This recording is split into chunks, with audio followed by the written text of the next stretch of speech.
Baik, selamat datang dan selamat siang bagi kita semua.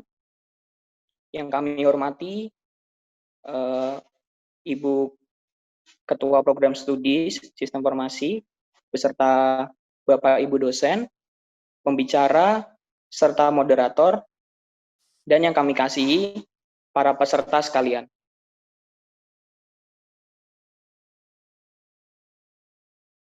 Puji syukur kita panjatkan kepada Tuhan bahwa kita dapat hadir di acara webinar dengan tema Cyber Resilience dalam menyambut New Normal. Sebelum acara ini dimulai, mari kita panjatkan doa yang akan saya pimpin dengan iman Katolik dan yang lain bisa menyesuaikan. Mari kita berdoa dalam nama Bapa, Putra, dan Roh Kudus. Amin. Tuhan Yesus, terima kasih atas berkat-Mu, Kau telah mengumpulkan kami di dalam kegiatan webinar ini. Berkatilah kegiatan ini dari awal, pertengahan, hingga akhir, agar berjalan dengan lancar. Terima kasih ya Tuhan. Amin.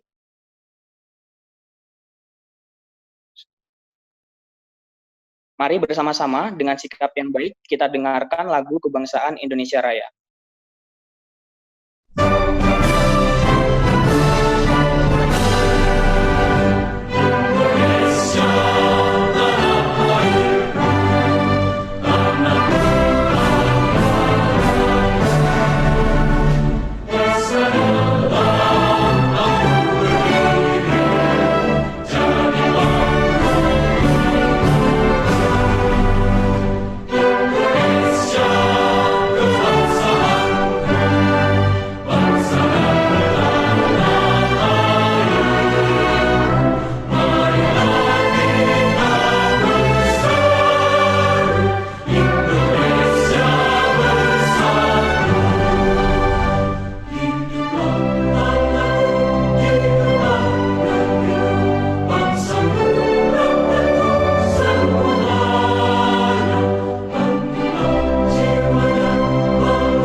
Baik, terima kasih untuk panitia. Untuk memulai acara webinar kita pada siang hari ini, mari bersama kita dengarkan sambutan dari Ketua Program Studi S1 Sistem Informasi, Kak Hana Priscilia Cernovita, SSI MCS. Waktu dan tempat saya persilakan. Baik, suara saya bisa terdengar? Sudah bisa, Ibu? Ya, baik. Selamat siang, salam sejahtera kepada kita semua. Kepada yang terhormat Bapak Samuel Abdiyani Pangerapan BSc, yang terhormat Bapak Erik Budi Pratama Eskom Mkom MM, yang terhormat Bapak Theo Fransus Libray SH LLM PhD, dan yang terhormat Bapak dan Ibu dosen serta teman-teman mahasiswa program studi Sistem S1 Sistem Informasi Fakultas Teknologi Informasi Universitas Kristen Satya Wacana. Ya, puji syukur di kesempatan yang berbahagia ini, walaupun terhalang jarak, namun kita semua dapat berkumpul dalam webinar pertama yang diselenggarakan oleh program studi Sistem Informasi. Program studi S1 Sistem Informasi FTI UKSW merupakan salah satu program studi yang diunggulkan di Fakultas Teknologi Informasi Universitas Kristen Satya.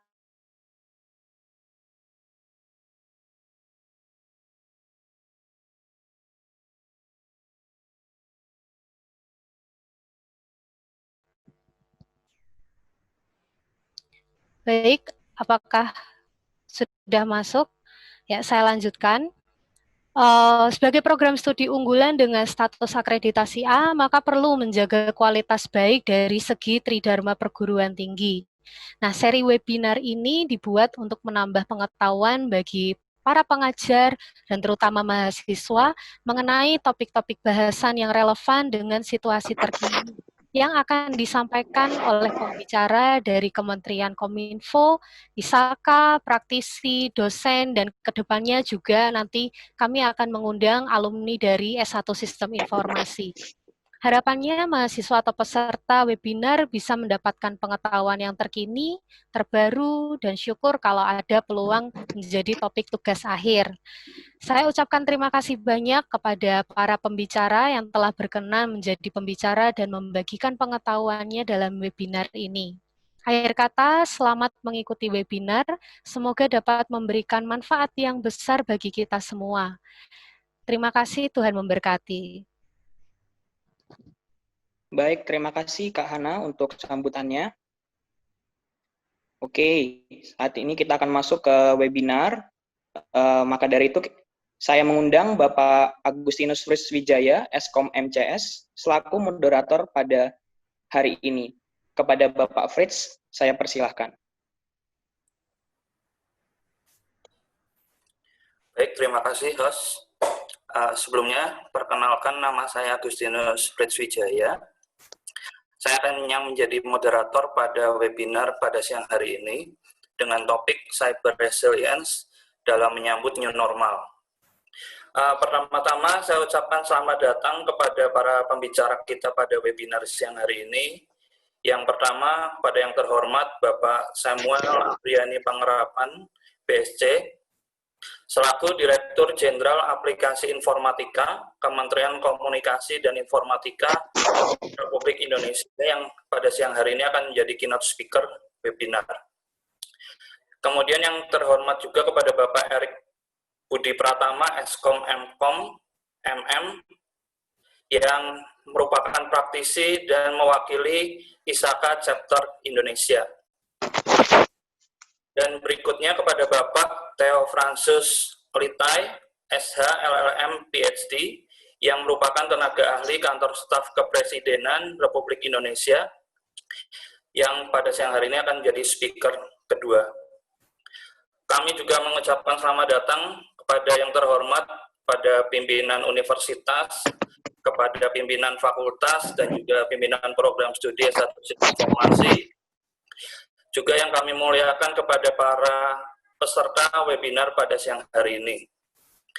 Untuk sesi yang pertama yang akan menyampaikan yaitu Bapak Samuel Abriani Pangerapan BSc selaku keynote speaker hari ini. Sebelumnya saya akan membacakan terlebih dahulu CV dari beliau. Bapak Samuel Abriani Pangerapan BSc lahir di Makassar 27 Desember 1964. Beliau memperoleh gelar Bachelor of Science di bidang Business Administration Information Management dari California State University, Fresno, Amerika Serikat. Beliau memiliki 20 tahun lebih pengalaman memimpin bisnis di industri telekomunikasi. Beliau juga aktif di organisasi nasional dan internasional yang berkaitan dengan tata kelola dan pemanfaatan internet. Dalam perannya di pemerintahan saat ini, ia berfokus untuk melakukan digital transformation pada 3 bidang, yaitu masyarakat, bisnis, dan pemerintah, melalui program pengembangan aplikasi informatika yang dilakukan secara sinergis dengan berbagai pemangku kepentingan.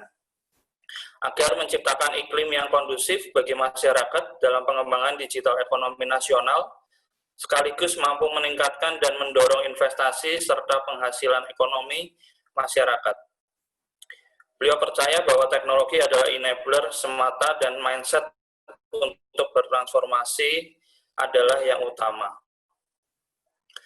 Beberapa pengalaman profesional beliau sebelum menjabat sebagai Direktur Jenderal Aplikasi Informatika Kementerian Komunikasi dan Informatika Republik Indonesia, beliau pernah menjadi founder dan pengarah Cyber Kreasi pada tahun 2017 sampai saat ini.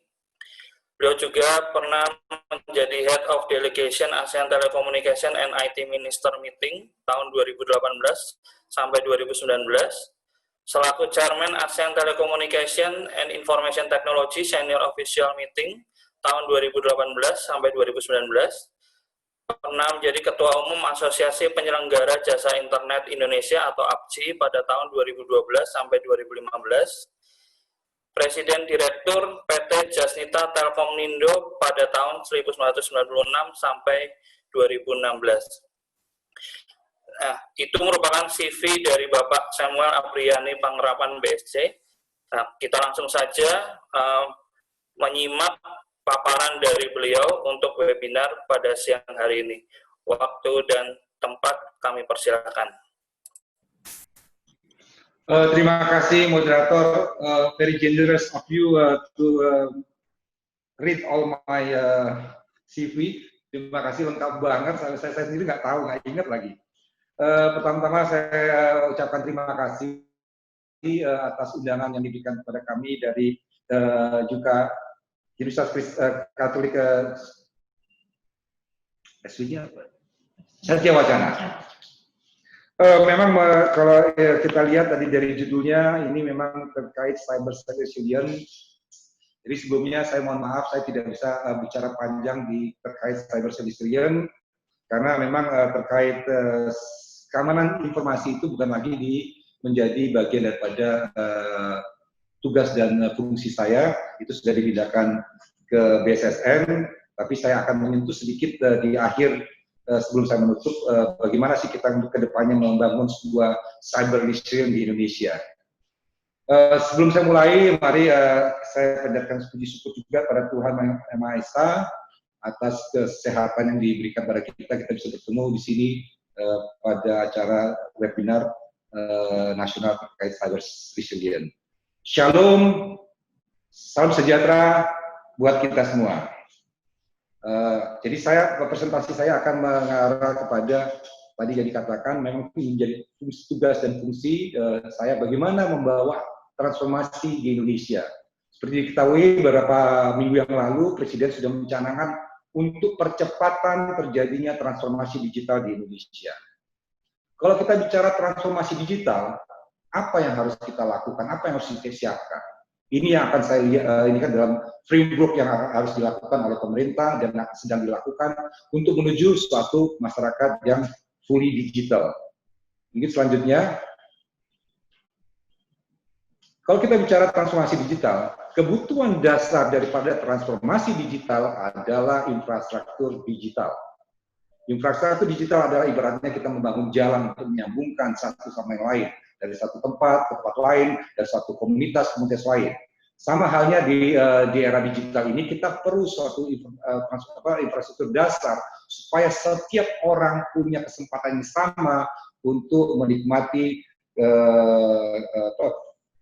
kemudahan yang bisa mereka dapatkan di era digital. Kalau kita bicara infrastruktur, apa saja yang harus kita bangun? Ada 3 elemen yang harus kita bangun, yaitu backbone-nya yang sekarang di Indonesia disebut sebagai Palaparing. Proyek Palaparing ini ada menyambungkan semua kota dan kabupaten di Indonesia. Jadi secara backbone, secara tulang punggungnya ini sudah ada. Sudah dengan kecepatan yang sangat tinggi, itu kita menggelar kabel optik yang cukup panjang. Ini dilakukan oleh pemerintah dan juga para operator. Ada yang di laut, ada yang di darat. Sehingga saat ini kita punya backbone itu sudah membentuk ring, makanya disebutnya Palaparing. Jadi sudah tersambung dari Sabang sampai Merauke, dari Mewes sampai Pulau Rote. Jadi sudah tersambung secara backbone. Karena topologi Indonesia sangat-sangat challenging, kita juga perlu teknologi yang lain untuk bisa menggelar yang namanya infrastruktur digital. Kita membutuhkan banyak yang namanya middle mile. Itu karena topologinya sangat susah, nggak semua tempat bisa digelar fiber optik, makanya kita perlu yang namanya microwave link dan radio link, dan juga kita akan menyiapkan juga yang namanya satelit yang akan kita luncurkan di tahun 2023. Ini kenapa? Karena Indonesia memang sangat luas dan sangat challenging, jadi kita menggunakan semua teknologi yang bisa kita gunakan, jadi kita tidak terpaku dalam satu teknologi atau satu solusi. Di last mile-nya kita membangun yang namanya BTS, yang seperti teman-teman dan Bapak Ibu gunakan sekarang untuk menyambungkan HP kita dengan layanan internet, ataupun kalau yang punya layanan di rumah-rumah, kabel fiber to the home, atau wireless broadband yang lainnya. Ini adalah kebutuhan dasar supaya kita bisa melangkah menuju transformasi digital. Kenapa kita perlu infrastruktur digital? Karena kita perlu ruang untuk kita beraktivitas. Aplikasi adalah sebuah ruang bagaimana kita beraktivitas. Berdasarkan Undang-Undang ITE dan juga PP 71, aplikasi itu dibagi atas dua. Aplikasi yang disediakan oleh pemerintah dan aplikasi yang disediakan oleh private.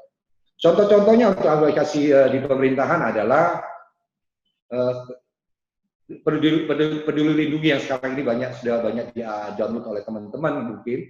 Itu adalah untuk bagaimana melakukan tracing apabila terjadi penularan terhadap COVID, kita bisa men-tracingnya lebih cepat dan akurat, dan kita bisa benar-benar sampai kepada siapa saja yang pernah berhubungan dengan orang ini.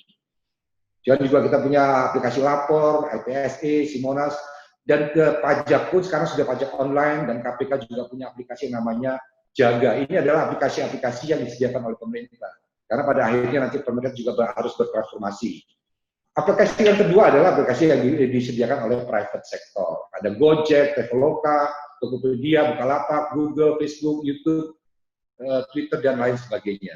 Ini semua untuk tempat kita beraktivitas.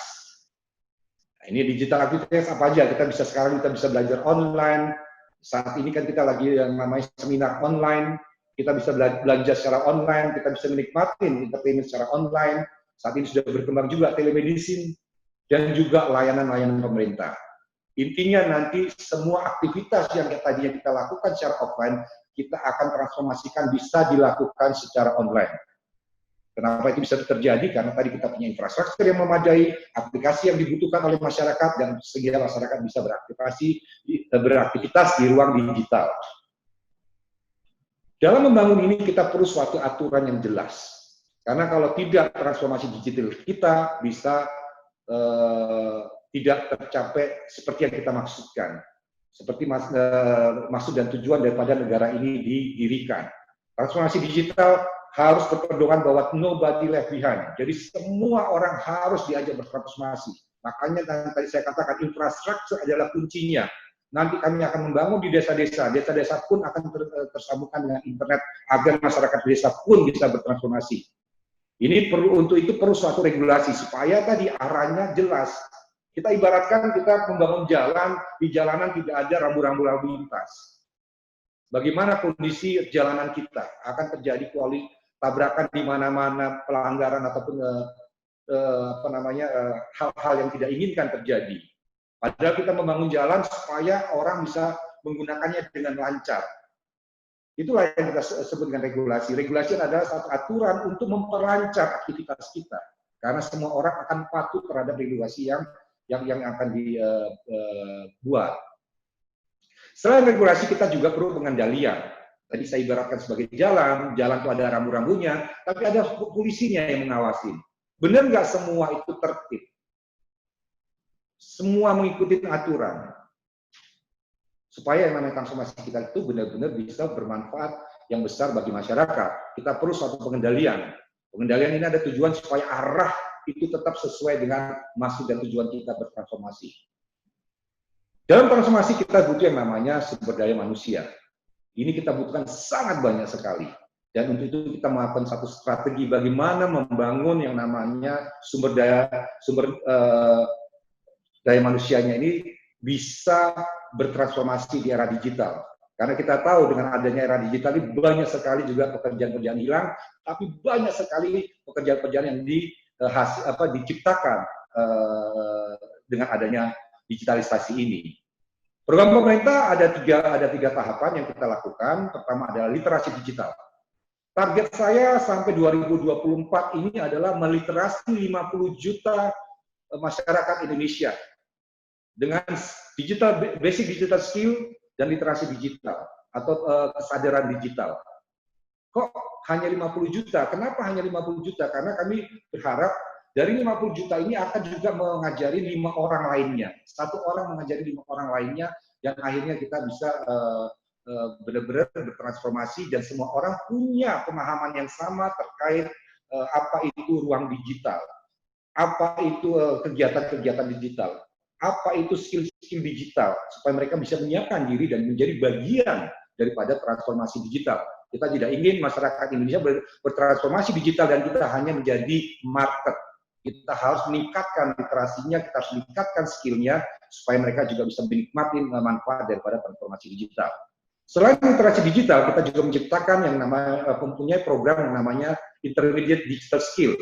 Apa saja itu? Itu adalah teknik pelatihan-pelatihan teknikal yang langsung siap pakai. Kita punya namanya Digital Scholarship.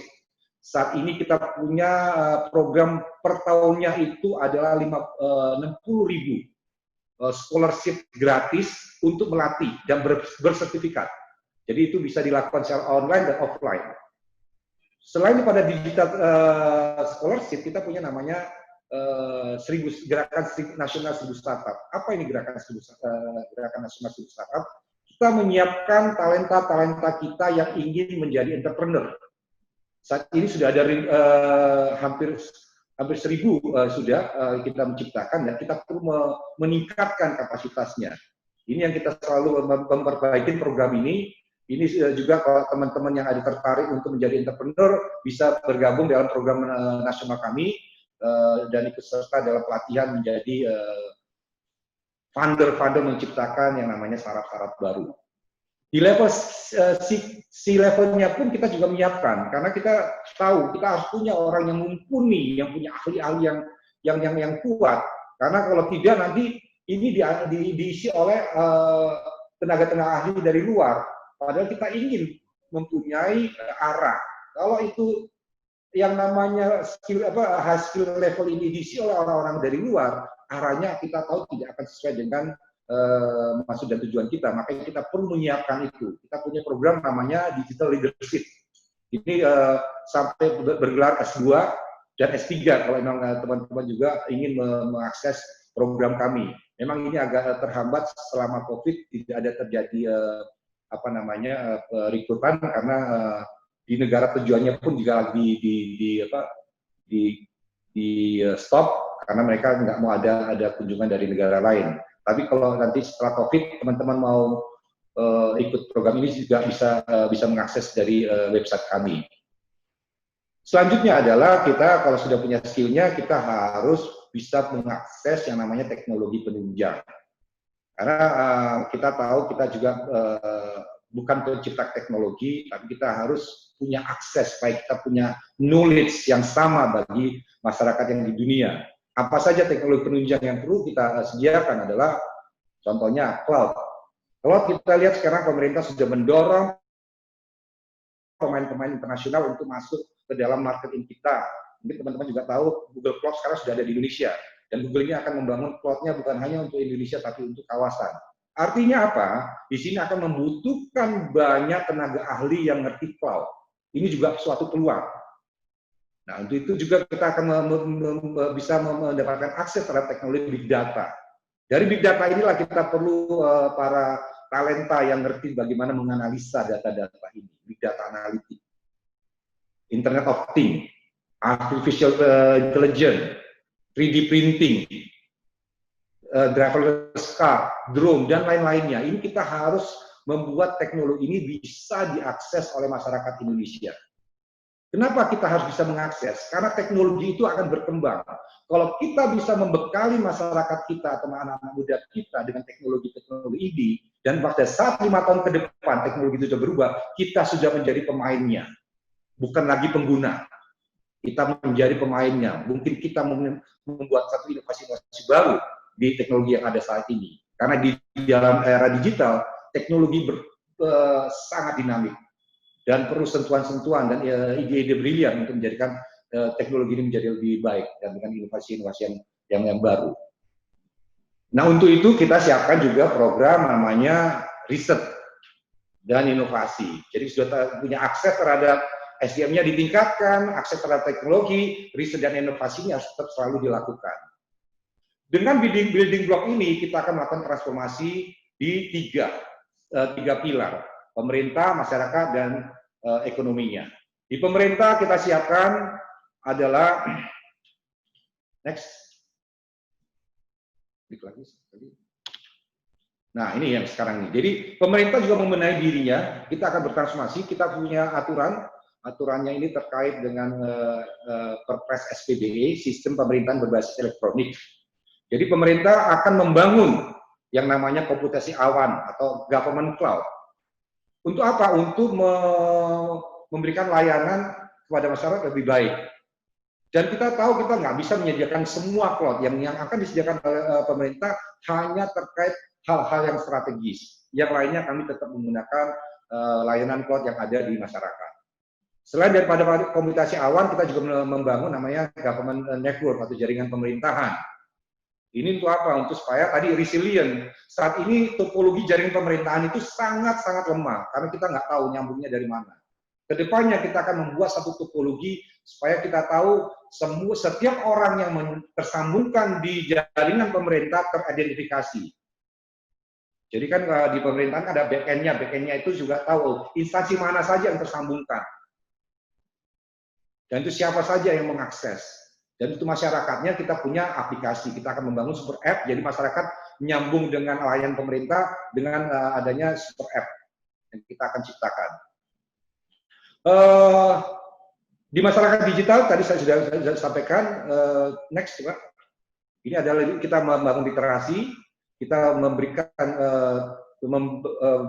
empower masyarakat kita dengan skill, supaya kita bisa berdaya saing, karena era digital itu era borderless. Tanpa kita membekali dengan skill, kita tidak bisa bersaing. Dan kita kalau tidak bisa bersaing, kita hanya jadi penonton dari transformasi digital. Di ekonomi juga demikian. Di ekonomi itu tidak ada yang baru di dunia ini. Seperti kata Alkitab, tidak ada yang baru di bawah matahari. Semua itu sama, cuma caranya yang berbeda. Yang namanya dagang ya tetap dagang, nama bisnis ya tetap bisnis. Tapi caranya ada cara baru, cara-cara yang menggunakan teknologi digital. Unggulan daripada ekonomi digital adalah sifatnya inklusif, di mana semua orang bisa terlibat. Coba ibaratkan ekonomi digital itu sebagai air yang ada di samudra. Begitu luas dan begitu dalam dan punya sumber air yang banyak. Untuk itu kita perlu membekali diri kita supaya kita bisa mengakses air-air itu. Kalau kita hanya sebagai pekerja ya kita cukup bawa ember, kita gunakan air itu. Kalau kita mau jadi sebagai entrepreneur, kita bangun instalasinya, kita distilasi air-airnya, kita sambungkan ke masyarakat. Itu adalah kalau kita ingin menjadi yang namanya entrepreneur. Pastinya dalam ekonomi digital sama halnya dengan masyarakat digital, kita harus punya membangun sistem ekonomi digital yang berdaya saing. Karena sifat ekonomi digital itu borderless. Kalau kita tidak siapkan dari sekarang, kita akan menjadi penonton lagi. Semua itu tujuannya apa? Kita ingin menjadi masyarakat yang berbasis digital. Indonesia Digital Nation. Yang bagaimana? Yang bermartabat, berkeadilan, dan berdaya saing. Itu kira-kira terkait dengan transformasi digital. Kalau saya ingin menyentuh sedikit terkait cyber resilience. Dalam hemat saya, cyber resilience itu harus holistik, sifatnya harus sistem keamanan cyber semesta. Apa itu artinya? Dari penggunanya kita sudah bekali mereka dengan pengetahuan tentang cyber security. Yang paling dasar adalah perilaku higienis, supaya kebocoran itu jangan sampai ada di level masyarakat penggunanya. Kita harus membekali mereka. Ya kayak sekarang ini kita dalam pandemik kita harus cuci tangan. Jadi sama juga yang namanya di ruang digital kita harus selalu mengganti password kita. Jadi kesadaran dasar ini terkait cyber security itu harus ditanamkan di masyarakat dan mereka harus peran aktif karena kalau tidak ketahanan cyber kita sangat lemah. Nah bagi penyedia layanan itu kita perlu membuat suatu standarisasi tentang keamanan cybernya. Standar harus ada standarnya di tiap-tiap sektor. Nah ini yang memang sedang dilakukan oleh BSSN, itu bukan lagi menjadi bagian daripada tusi saya, jadi sedang dilakukan oleh BSSN. Nah, selain daripada itu yang namanya penyedia layanan itu harus bisa memitigasi risiko yang dimilikinya. Kalau kita bilang serangan cyber itu bukan kalau terjadi. Tapi apabila terjadi, kita sudah siap. Itu cuma ngomong kapan. Di ruang digital tidak ada yang bisa menjamin 100% tentang yang namanya keamanan digital. Nggak bisa. Yang namanya NSA aja pernah jebol, Pentagon pernah jebol. Tapi pada saat ada breach, pada saat ada serangan, sudah siap. Makanya harus memitigasi risiko yang akan dihadapinya. Dari tadi penggunaannya kita bekali supaya mereka juga punya perilaku yang sadar terhadap pentingnya keamanan cyber. Penyedia layanan juga harus diberikan standarisasi dan memitigasi risikonya. Nah, penegakan hukum adalah hal yang juga yang penting. Karena yang tadi, untuk menekan risikonya harus ada penegakan hukum. Jadi penegak hukum ini juga harus dibekali kemampuan bagaimana bisa menangkap para pelaku kejahatan cyber. Ini supaya ada efek jerah. Dengan 3 komponen ini, saya rasa kita bisa membangun keamanan cyber secara resilient di Indonesia. Hal yang lain mungkin perlu membangun komunitas-komunitas CERT ya kita. Kalau berdasarkan PP 71, kita mengidentifikasi ada 8 sektor strategis. Minimal di Indonesia itu harus ada 8 CERT. Di tiap-tiap sektor ada CERT-nya. Mungkin ada lagi yang namanya subsektor yang punya CERT-nya. Karena mereka punya behavior yang berbeda dan punya risiko yang berbeda yang perlu juga mendapat perhatian. Nah ini harusnya kita membangun. Saat ini Indonesia itu baru punya satu, namanya ADCT, yang sekarang dikelola oleh BSSN. Harusnya sektor-sektor ini sudah mulai melek terhadap keamanan cyber dan perlu membangunnya CERT ini. Itu kira-kira yang bisa saya sampaikan dalam pertemuan kita kali ini. Terima kasih, Tuhan memberkati. Baik, terima kasih kepada Pak Dirjen yang sudah menyampaikan materinya.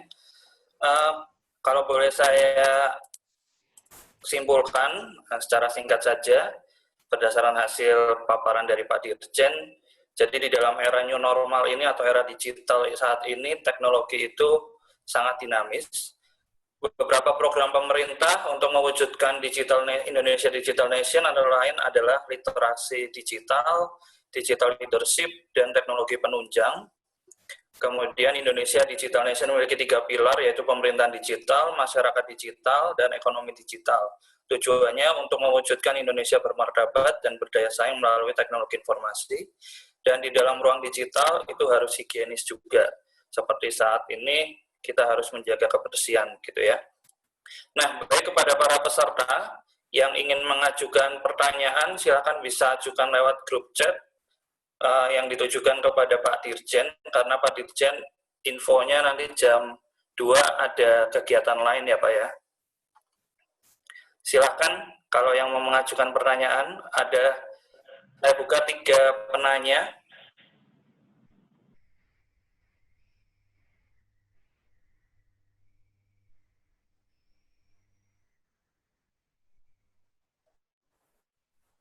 Kalau belum ada mungkin saya bertanya dulu Pak. Mohon izin Pak Dirjen. Ya. Kemarin kan ada isu terkait dengan kebocoran data pasien COVID-19 itu Pak ya. Nah itu kalau dari sisi pemerintah untuk menanggulangi atau mencegah supaya itu tidak nantinya terjadi lagi, itu bagaimana Pak? Atau memang itu kebocoran di tingkat bawah, bukan di tingkat server utamanya dari Kemenkes itu Pak? Terima kasih. Ya, itu memang kami sudah, jadi gini, setiap ada breach, itu pengendali data wajib melaporkan. Jadi kami sudah langsung berinteraktif. Kami sedang menangani ada 3 breach yang ada di masyarakat juga, di platform digital. Mungkin teman-teman juga sudah tahu, saya harus menyebutkan, ada di Tokopedia, Bukalapak, dan juga di Bhinneka. Jadi aturan yang ada itu, setiap breach itu harus dilaporkan dan mereka harus melaporkan pada masyarakat. Nah, khusus terkait COVID ini, kami sudah melakukan koordinasi, memang tidak ada breach-nya di level nasional. Nah, ini sedang diinvestigasi dari mana ini masuknya. Kami masuk lebih dalam lagi, ini apakah ini hanya bluffing karena ada struktur datanya yang berbeda. Nah, ini juga jadi kita dalam menangani itu kita harus melakukan satu investigasi. Pertama, yang punya pengendali datanya juga harus aktif melaporkan dan memeriksa. Kalau umpamanya terjadi, itu hal yang pertama adalah mengamankan. menutup lubang-lubang yang penyebab daripada kebocoran. Habis itu memitigasi sejauh mana data-data itu bocornya, di level apa. Makanya kami sebenarnya kalau kita ngomong pengguna pribadi, itu yang harus yang tadi saya sebutkan, bahwa kita perlu memitigasi. Kalau kita punya data, kita harus mitigasi. Kalau data itu jangan ditaruh satu file, harus berbagai file, dan harus kalau data itu ada sensitif, itu harus dienkripsi. Jadi sampai ini adalah mitigasi. Jadi kalau satu bocor, itu data ini kalau tidak disambungkan dengan data ini, tidak ada artinya mamanya, tidak ada value-nya. Ini yang kita selalu tekankan, perlu memitigasi risiko. Karena mitigasi risiko itu bukannya kalau itu terjadi. Ini kapan itu terjadi? Karena tadi kejadian pasti akan terjadi. Jadi dalam bayangan kita, kan kita hidup di wilayah yang penuh dengan gempa itu pasti terjadi. Cuma kita nggak tahu kapan. Tapi pada saat gempa itu terjadi, kita sudah siap. Bagaimana menanggulanginya? Nah, terkait tadi pertanyaannya tidak ada, dan kita memang keamanan kita saya harus jujur, memang di tingkat-tingkat daerah ini sangat lemah. Ini yang kita lagi benahi. Saya pernah menemukan, tapi ini tertutup ya, bukan ini ya. Sampai nyimpennya di file sharing loh. Ini gimana itu? Data-data yang ini kayak gitu. Ini yang kita lagi benahi, karena level pengetahuannya berbeda. Ini yang kita akan perbaiki sampai ke level desa. Desa itu sudah mengumpulkan data juga loh. Nah, ini bagaimana kalau tidak dibekali dengan tadi SDM yang saya sebutkan, tanpa ada literasi, memahami apa itu apa itu digital. Nanti datanya sembarangan, nanti orang sembarangan juga menggunakan. Nah, ini yang kami sudah benahi, dan kami sangat terbuka dengan masukan-masukan yang diberikan oleh masyarakat. Baik, terima kasih Pak. Untuk pertanyaan berikutnya ini ada dari Rizky Adi Pratama dari Universitas Diponegoro Semarang. Dalam hal keamanan cloud, menurut Bapak seperti apa sistem yang efektif untuk menunjang keamanan jaringan? Silakan Pak. Nah gini, cloud itu kan sebenarnya sama saja kita punya ruang server di mana ada servernya, terus kita manage. Tapi kita ibaratkannya itu adanya di virtual. Keamanannya harus punya orang yang punya paham terhadap cloud. Cloud itu ibaratnya kita ya nyewa apartemen. Saya nyewa apartemen 1 tahun. Orang yang pemilik apartemen akan menyerahkan kuncinya kepada saya. Pada saat dia mengunci ini, boleh nggak saya ganti kuncinya? Boleh. Atau saya kasih lagi grendel di belakangnya? Boleh. Nah, pada saat dia masuk karena saya juga sering ada tamu, yang boleh dilihat itu apa? Yang tidak sensitif. Tapi barang-barang berharganya bisa nggak saya taruh di brankas yang ada kuncinya, ada passwordnya, ada ininya. Sama dengan data-data yang strategis kita, yang penting kita harus encrypt. Jadi menggunakan cloud itu juga perlu pengetahuan. Makanya kami juga menyiapkan orang-orang yang punya talenta cloud. Kebanyakan kasus-kasus yang saya tangani terkait cloud, orangnya tidak settingnya ada default setting, ya sudah kebaca orang. Kan kita ibaratnya kalau cloud itu kita beli mobil Mercy yang kecepatan tinggi, kan harus punya tahu caranya menggunakan Mercy ini dan semua fiturnya. Kalau enggak ya sama aja bedanya dengan Kijang. Nah itu sama kayak gitu. Jadi harus punya pengetahuannya. Cloud menurut saya saat ini adalah paling aman selama kita tahu cara menggunakannya. Karena di situ banyak tools yang kita bisa gunakan. Tapi sama aja kalau kita menyetir mobil Ferrari yang dengan kecepatan tinggi tanpa pengetahuan nyetir yang bagus, ya nabrak kemana-mana, rusak itu Ferrarinya malah. Kira-kira gitu. Baik, terima kasih Pak. Kemudian pertanyaan selanjutnya dari Sermon Pasca Zagoto dari UKSW Salatiga.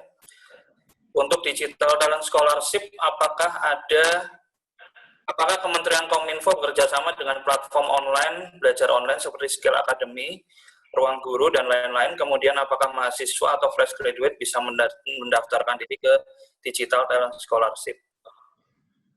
Digital Talent Scholarship kita bekerjasama dengan platform teknologi ya, bukan platform layanan ya, seperti Ruang Guru dan segala macam. Ini mamanya dengan Cisco kita kerjasama, dengan Google, Amazon, AWS, kita kerjasama dengan banyak teknologi, Microsoft.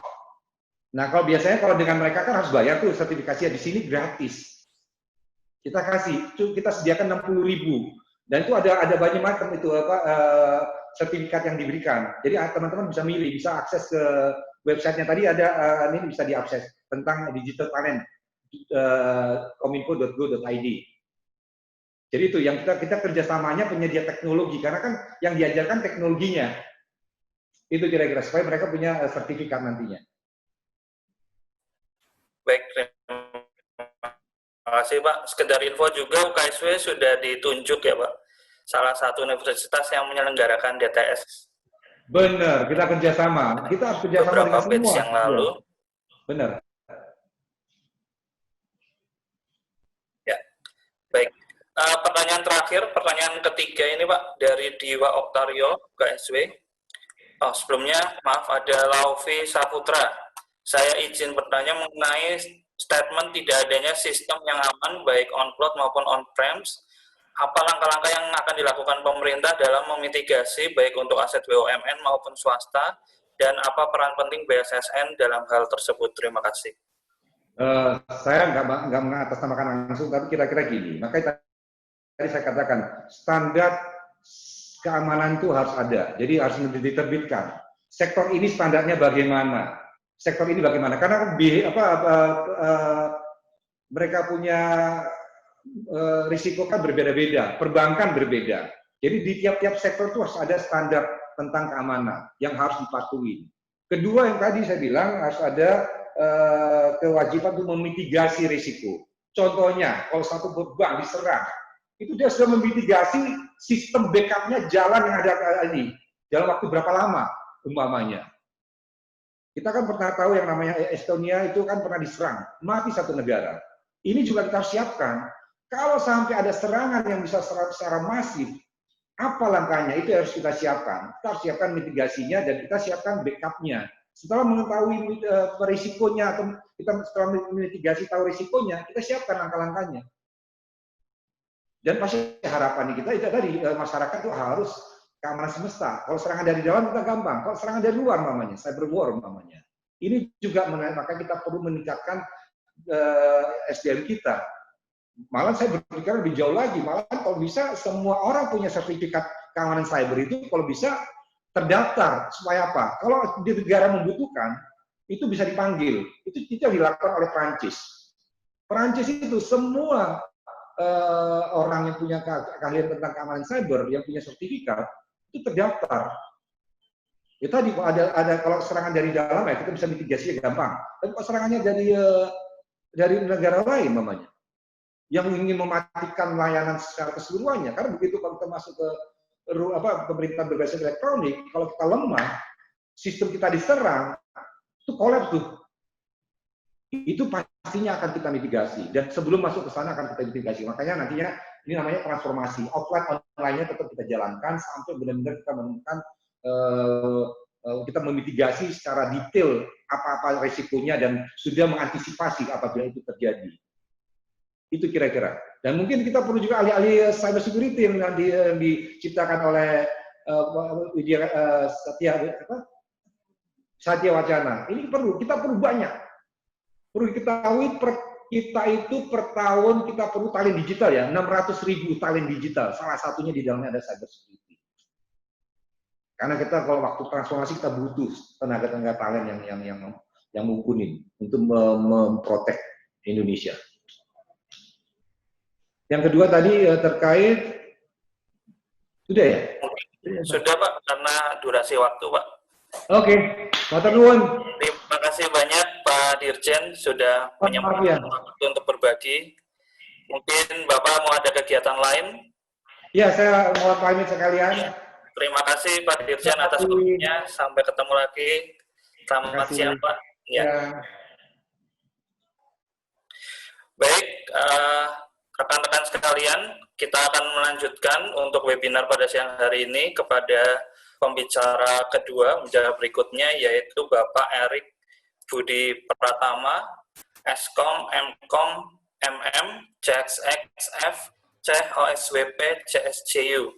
Ya, gelarnya cukup panjang ya, Bapak Ibu dan rekan-rekan sekalian. Saya akan bacakan terlebih dahulu CV beliau. Pak Erik merupakan konsultan yang memiliki pengalaman lebih dari 6 tahun di bidang information security dan IT advisory dengan kemampuan baik dari sisi technical dan non-technical project delivery maupun pengembangan bisnis dan solusi. Saya tampilkan saja untuk CV-nya beliau.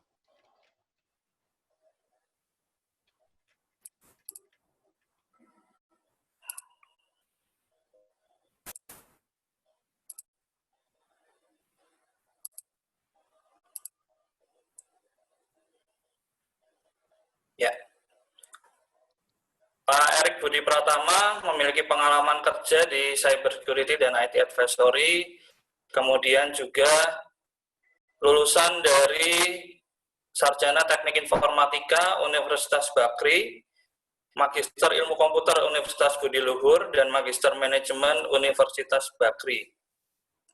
Beliau memiliki sertifikasi profesional, yaitu Certified Ethical Hacker, Offensive Security Wireless Professional, Certified Secure Computer User, Kisaka Cyber Security Nexus Fundamental, Certificate of Cloud Security Knowledge, ISO 27001-2013, Lead Implementer, ICSI Certified Network Security Specialist, dan Access Data Certified Investigator. Saat ini beliau bergabung di beberapa organisasi, asosiasi, dan komunitas, antara lain CSX Office ISAKA Indonesia, member dari International Association of Privacy Professional, founder komunitas Data Privacy dan Data Protection, dan aktif di beberapa komunitas IT dan non-IT. Dan ada beberapa juga pengalaman cyber di bidang cybersecurity dan IT advisory, related experience and area of interest dari beliau. Jadi beliau ini sangat berpengalaman di bidang keamanan cyber dan juga keamanan data. Nah, nanti kita akan bisa mengambil pengalaman dari beliaunya, kita bisa belajar dari pengalaman beliau. Baik, untuk waktu dan tempat, saya persilahkan kepada Pak Erik untuk bisa menyampaikan materinya. Terima kasih. Ya, terima kasih Pak Fritz. Suara saya jelas, Pak? Jelas, Pak. Oke, ya, terima kasih. Baik, saya akan share screen dulu. Oke, mohon konfirmasi sudah bisa lihat, Pak? Sudah, Pak. Oke. Silakan, Pak. Baik, ya, terima kasih Pak Fritz, dan juga terima kasih atas undangan yang telah diberikan kepada saya untuk bisa sharing dengan teman-teman di UKSW. Jadi saya kali ini mewakili ISAKA, karena kan ini event juga diadakan oleh ISAKA Student Group UKSW. Jadi terima kasih atas perkenalannya dari Pak Fritz. Jadi rekan-rekan sekalian, sebelumnya tadi Pak Semi sudah menjelaskan tentang Digital Nations ya, bagaimana melakukan transformasi digital dengan versi pemerintah. Nah, sesuai dengan topik kita siang ini tentang cyber resilience. Nah, cyber resilience ini bisa dalam dua perspektif. Jadi perspektif dari sisi pemerintah nasional dan juga dari sisi korporasi. Nah, yang saya jelaskan pada siang ini adalah perspektif dari sisi korporasinya, gitu. Karena saya lebih banyak bermain di area corporate. Jadi akan ada sedikit perbedaan antara cyber resilience dalam pemerintah, karena ini skupnya nasional, dan juga dalam perusahaan. Nah, pada presentasi saya ini, saya akan coba bahas dari sisi yang sedikit lebih praktikal. Jadi kebetulan kan di sini teman-teman dari sistem informasi ya. Jadi teman-teman sistem informasi itu sebenarnya waktu nanti lulus itu umumnya pasti akan beranggapan ingin menjadi sistem analis atau mungkin menjadi auditor. Nah, sebenarnya area dari sistem informasi itu cukup banyak gitu. Jadi apa yang saya jelaskan siang ini itu sebenarnya apa-apa yang memang dikerjakan nanti kalau memang teman-teman nanti bekerja di perusahaan maupun menjadi konsultan gitu. Jadi agenda siang ini saya akan coba, karena waktunya cukup terbatas, jadi saya akan beberapa hal mungkin saya percepat, dan nanti teman-teman tidak usah khawatir, materi akan saya share ya. Jadi sorry, saya break sedikit.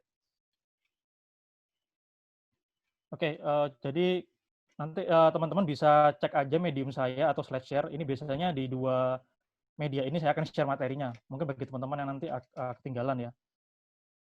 Oke, kita mulai saja. Jadi kita ketika berbicara cyber resilience, itu topik ini kenapa hangat saat ini? Karena kita tahu bahwa sekarang itu sedang musimnya pandemi ya COVID-19, di mana efeknya itu lumayan besar. Nah, ini data ini saya ambil dari World Economic Forum, WEF, di mana kita sepakat ya, termasuk Indonesia juga terkena resesi ekonomi. Jadi secara global itu ekonomi dunia itu tertekan karena adanya COVID-19 ini. Jadi nggak hanya perusahaan besar, perusahaan-perusahaan yang skala kecil SME itu pun juga terkena imbasnya. Nah, adanya COVID-19 ini itu akan merubah cara bekerja kita selama ini gitu. Mungkin saya karena saya lama nggak ke kampus, saya tidak tahu di kampus UKSW seperti apa yang menangani COVID-nya. Cuma kalau di corporate kita bisa lihat bahwa dari sisi resikonya ya. Tadi kan sempat dibahas tentang cyber security gitu. Memang area cyber security saat ini menjadi ranahnya BSSN, tapi nanti ada ya terkait dengan data itu akan jadi ranahnya Kominfo. Terkait hal ini maka kedua institusi akan berkoordinasi di level negara. Nah, kenapa kita sebagai mungkin masyarakat juga harus aware nih. COVID itu tidak hanya berbicara masalah penyakit pandemi, tidak hanya berbicara masalah ekonomi, tapi kita sebagai orang IT maupun orang SI harus aware dampaknya COVID itu juga dampaknya itu juga terkait ke cyber security, di mana kalau hasil surveinya WEF itu juga cyber attack itu salah satu resiko yang tertinggi. Jadi selama kita WFA ini, mungkin teman-teman juga di kampus juga WFA juga ya, kuliahnya online. Seperti saya juga, saya sudah sekitar 3 bulan lebih itu kerja dari rumah, termasuk saya sekarang juga dari rumah presentasi, itu cyber attack semakin meningkat. Oke. Untuk cyber threat sendiri itu kira-kira seperti apa sih serangannya? Nah, ini saya saya sarankan teman-teman walaupun masih kuliah ya itu aware terkait cyber threat ini gitu. Karena cyber threat ini sebenarnya real. Mungkin teman-teman sekarang tidak merasakan. Tapi teman-teman di korporasi itu ya sebagian merasakan juga gitu. Memang di Indonesia belum ada data yang cukup jelas terkait apakah sudah ada korbannya seberapa banyak, itu belum jelas. Tapi cyber threat selama COVID ini itu ada beberapa. Yang pertama itu malicious domains. Jadi malicious domain itu adanya domain-domain palsu yang untuk dengan tujuan untuk menipu orang gitu. Kan kita pasti ketika COVID ini membludak pasti kan kita penasaran nih.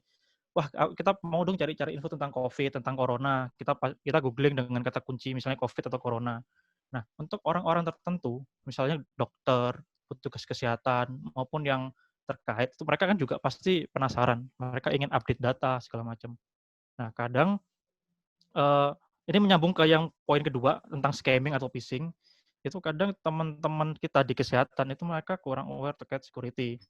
Jadi ini yang dimanfaatkan para penjahat atau cyber crime untuk melakukan penipuan. Penipuan itu bisa jadi dua hal. Pertama, penipuan dalam artian mencari keuntungan finansial secara langsung.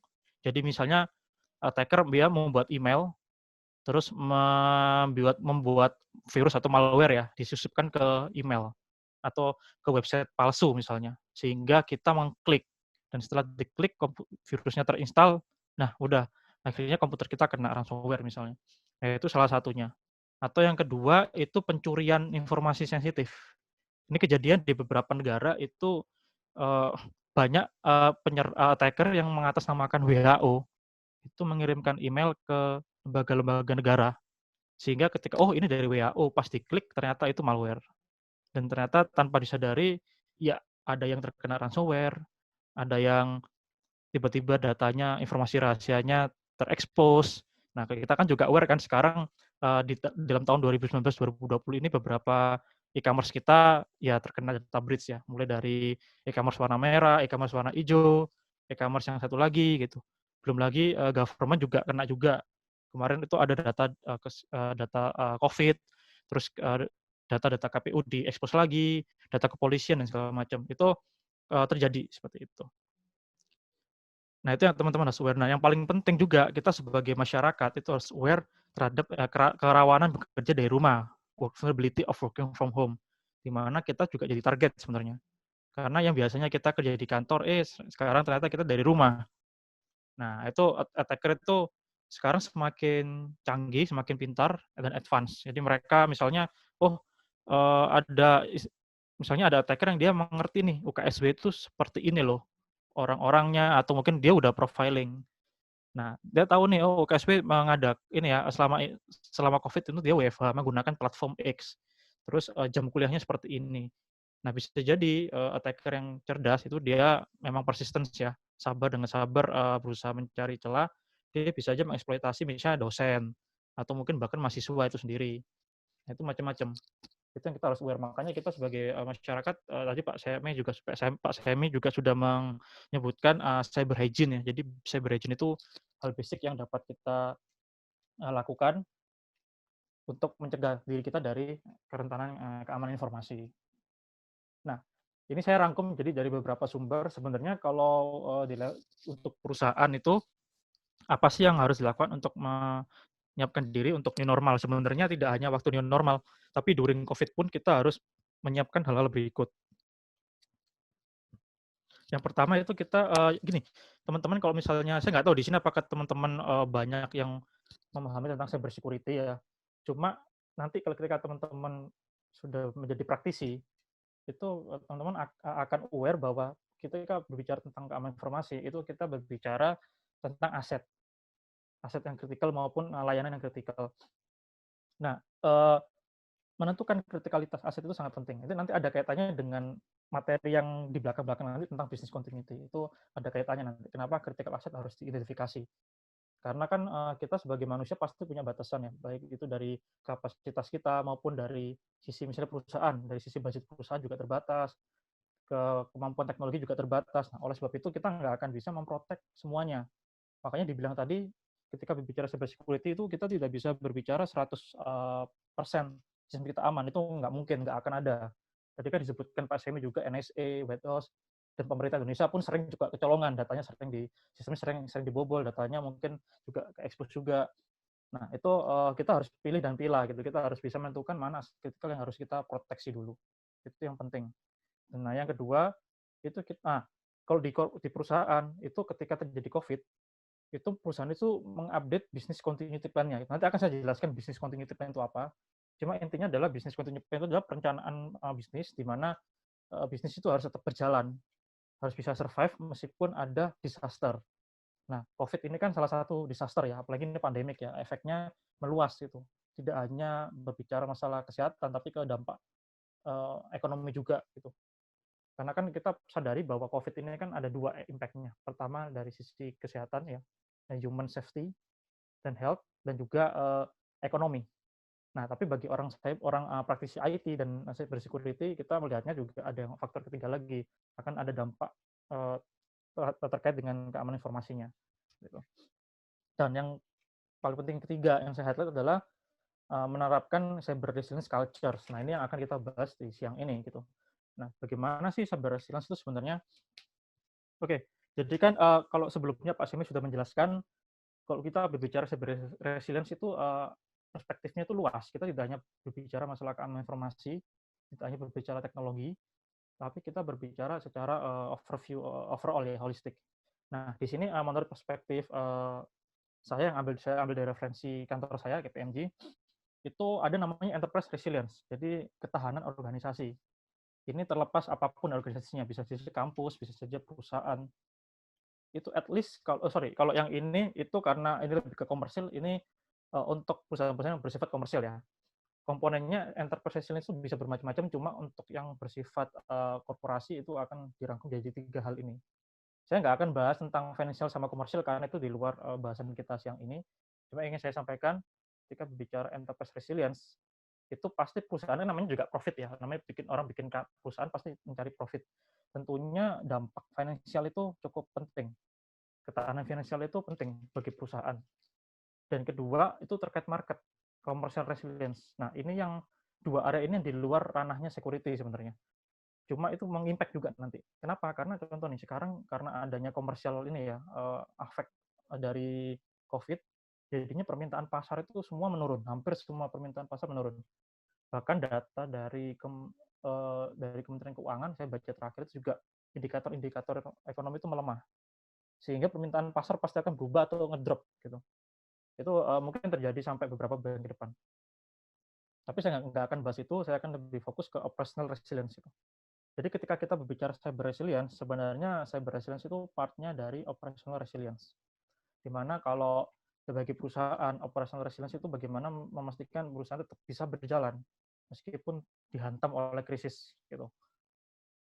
Nah, dalam hal ini salah satunya adalah ancaman yang disebabkan oleh cyber, itu cyber attack. Nah, nanti teman-teman kalau misalnya mencari definisi ya, kan ada namanya information security, ada cyber security. Itu sebenarnya sedikit berbeda ya. Kalau information security itu kita berbicara keamanan informasi, di mana keamanan informasi itu berarti bentuknya bisa informasi digital maupun yang cetak, dan bisa saja physical security juga. Tapi kalau cyber security sebenarnya secara definisi itu bagaimana kita melakukan proteksi terhadap aset-aset yang digital dan terkoneksi dengan internet terutama. Itu nanti kalau teman-teman belajar mencari definisi dari ISAKA itu ada definisinya cyber security itu apa, information security apa. Nah, kebanyakan teman-teman berbicara masalah cyber security. Jadi bagaimana kemampuan untuk memproteksi. Tapi ada juga sekarang berkembang cyber security, orang berubah fokus menjadi cyber resilience gitu. Kenapa gitu? Bedanya apa sih gitu? Kalau cyber resilience itu sendiri sebenarnya kemampuan untuk bisa menyiapkan diri, merespon dan merecover diri dari serangan cyber. Itu sesimpel itu definisinya. Nah, sebenarnya kalau kita lihat sebelah kiri, itu kalau teman-teman belajar cyber security, itu saya sarankan itu teman-teman belajar ISO 27001 atau NIST Cyber Security Framework. Nah, itu semacam framework untuk keamanan informasi yang umum dipakai oleh orang-orang. Nah, di framework cyber security ini ada 5 area. Identify, proteksi, deteksi, response, dan recover. Nah, BSSN sendiri itu organisasi mereka disusun berdasarkan 5 kapabilitas ini. Gitu. Jadi cyber security itu nggak hanya berbicara masalah kita pasang tools, kita hacking-hackingan, itu enggak. Tapi proses dari identifikasi risikonya, identifikasi aset, termasuk proteksi baik dengan menggunakan teknologi maupun dengan proses. Terus bagaimana mendeteksi, bagaimana merespon suatu serangan, dan juga membenahi diri gitu ketika kita terkena serangan. Contohnya misalnya kita terkena ransomware misalnya. Bagaimana sih kita nanti bisa merespon serangannya? Gitu. Bagaimana kita bisa merecovery file-file kita yang sudah di-encrypt. Gitu. Nah, nanti perbedaannya dengan cyber resilience itu sebenarnya banyak area yang cross. Cyber security dengan cyber resilience. Cuma cyber resilience ini dimensinya lebih besar. Jadi cyber resilience ini merupakan integrasi antara cyber security dengan enterprise resilience. Jadi konteksnya cyber security dibuat lebih luas. Di mana di sini ini perspektif saya sendiri ya. Jadi area cyber security itu plus dengan area-area lain seperti emergency response, crisis management, business continuity, dan juga incident management. Nah, inilah yang mendasari cyber resilience di level korporasi. Nanti akan saya jelaskan sedikit. Oke, ini contohnya. Jadi area ini saya ambil juga dari NIST plus satu area lagi governance. Nah, di sini kalau kita bisa lihat, saya mungkin nggak akan jelasin semua, saya akan highlight beberapa aja. Contoh kayak misalnya di proses proteksi, manage and protect. Di situ kan ada malware protection, membuat policy, dan segala macam. Oke. Dan juga ada identifikasi, respon, dan governance. Ini nanti mungkin nggak akan saya bahas terlalu detail ya, karena pada sisi ini saya sebenarnya ingin membahas lebih banyak ke arah continuity-nya, mengingat keterbatasan waktu. Oke. Jadi nanti ketika teman-teman di korporasi itu teman-teman akan familiar dengan krisis manajemen. Karena krisis manajemen ini akan ada timnya juga. Jadi sebenarnya krisis itu apa sih? Kalau kita berbicara contoh kayak COVID ini apakah disaster apa krisis? Itu bisa dua-duanya. Dibilang disaster karena ini adalah suatu kejadian yang natural, yang tiba-tiba terjadi dan memberikan dampak terhadap manusia ya, terhadap safety atau life-nya manusia. Nah, ketika itu dibilang krisis itu ketika kondisi ini sudah hampir tidak terkendali. Contoh COVID waktu masih epidemi itu kan masih terjadi di satu negara. Mungkin bisa saja itu masih dianggap disaster ya. Orang udah prepare nih, kita udah ngimpor alat segala macam, udah nyiapin buat suhu segala macam, mengukur suhu dan mungkin yang lain-lain. Nah, ketika Indonesia sudah kena, jumlahnya meningkat, bahkan sudah ada area-area yang warna hitam. Itu kita akan menghadapi krisis. Jadi kondisi ini kan uncertainty ya, kita nggak bisa prediksi akan berakhir kapan gitu. Nah, ini namanya krisis gitu. Jadi unexpected, jadinya unik tiba-tiba nongol, tiba-tiba merusak segalanya gitu dan tidak terkontrol seperti itu. Itu intinya krisis. Nah, krisis manajemen kalau di korporasi itu ada di top, jadi dia sifatnya lebih ke strategik. Dia mengkoordinasi semua aktivitas termasuk manajemen insiden, continuity, dan business continuity, incident management, dan juga aktivitas yang lainnya di operasional. Nah, sedikit berbicara insiden, apa sih insiden itu? Insiden itu adalah suatu kejadian disrupsi yang menyebabkan service IT itu menjadi mati atau tidak bisa dimanfaatkan dengan baik. Nah, ini yang perlu saya highlight di insiden manajemen adalah bahwa ketika teman-teman nanti bekerja, nanti menghadapi satu insiden itu ada prosedurnya. Ada prosedur itu dalam artian kita harus bisa mengklasifikasikan insiden itu high, medium, atau low. Itu penting, karena kalau high pasti kita prioritaskan dulu. Nah, kedua, ada prioritizations. Jadi ada critical, high, medium, low. Ini aksinya gitu. Jadi ketika kita mendeteksi suatu insiden, itu kita harus pilih dan pilah mana yang high, gitu. Mana yang medium, low. Kita juga harus memprioritaskan aksi kita. Gitu. Aksi A itu critical enggak, high enggak gitu seperti itu. Dan ada juga eskalasi. Ini namanya pembagian tugas ya. Jadi tidak semuanya dikerjakan satu orang, tapi ada peran dan tanggung jawab masing-masing. Oke. Untuk insiden saya nggak akan jelaskan banyak. Ini yang materi yang bagian terakhir, karena keterbatasan waktu. Nah, ada namanya business continuity. Nah, ketika nanti teman-teman di korporasi, business continuity salah satu area IT, tapi lebih banyak ke arah bisnisnya itu. Kenapa? Karena kalau kita ada definisinya, itu business continuity itu sebenarnya kemampuan organisasi untuk bisa tetap melanjutkan layanannya walaupun terkena disaster. Tadi kan makanya saya bahas disaster di depan. Nah, ini sebagai contoh ya, kapan suatu hal dibilang insiden, kapan dibilang suatu itu kejadian disaster. Ini di sini warna hijau, itu adalah timeline. Ketika kita jadi insiden di sini, itu kita activate namanya incident response. Nah, insiden itu biasanya terjadinya itu pendek, antara minutes atau ke jam, gitu.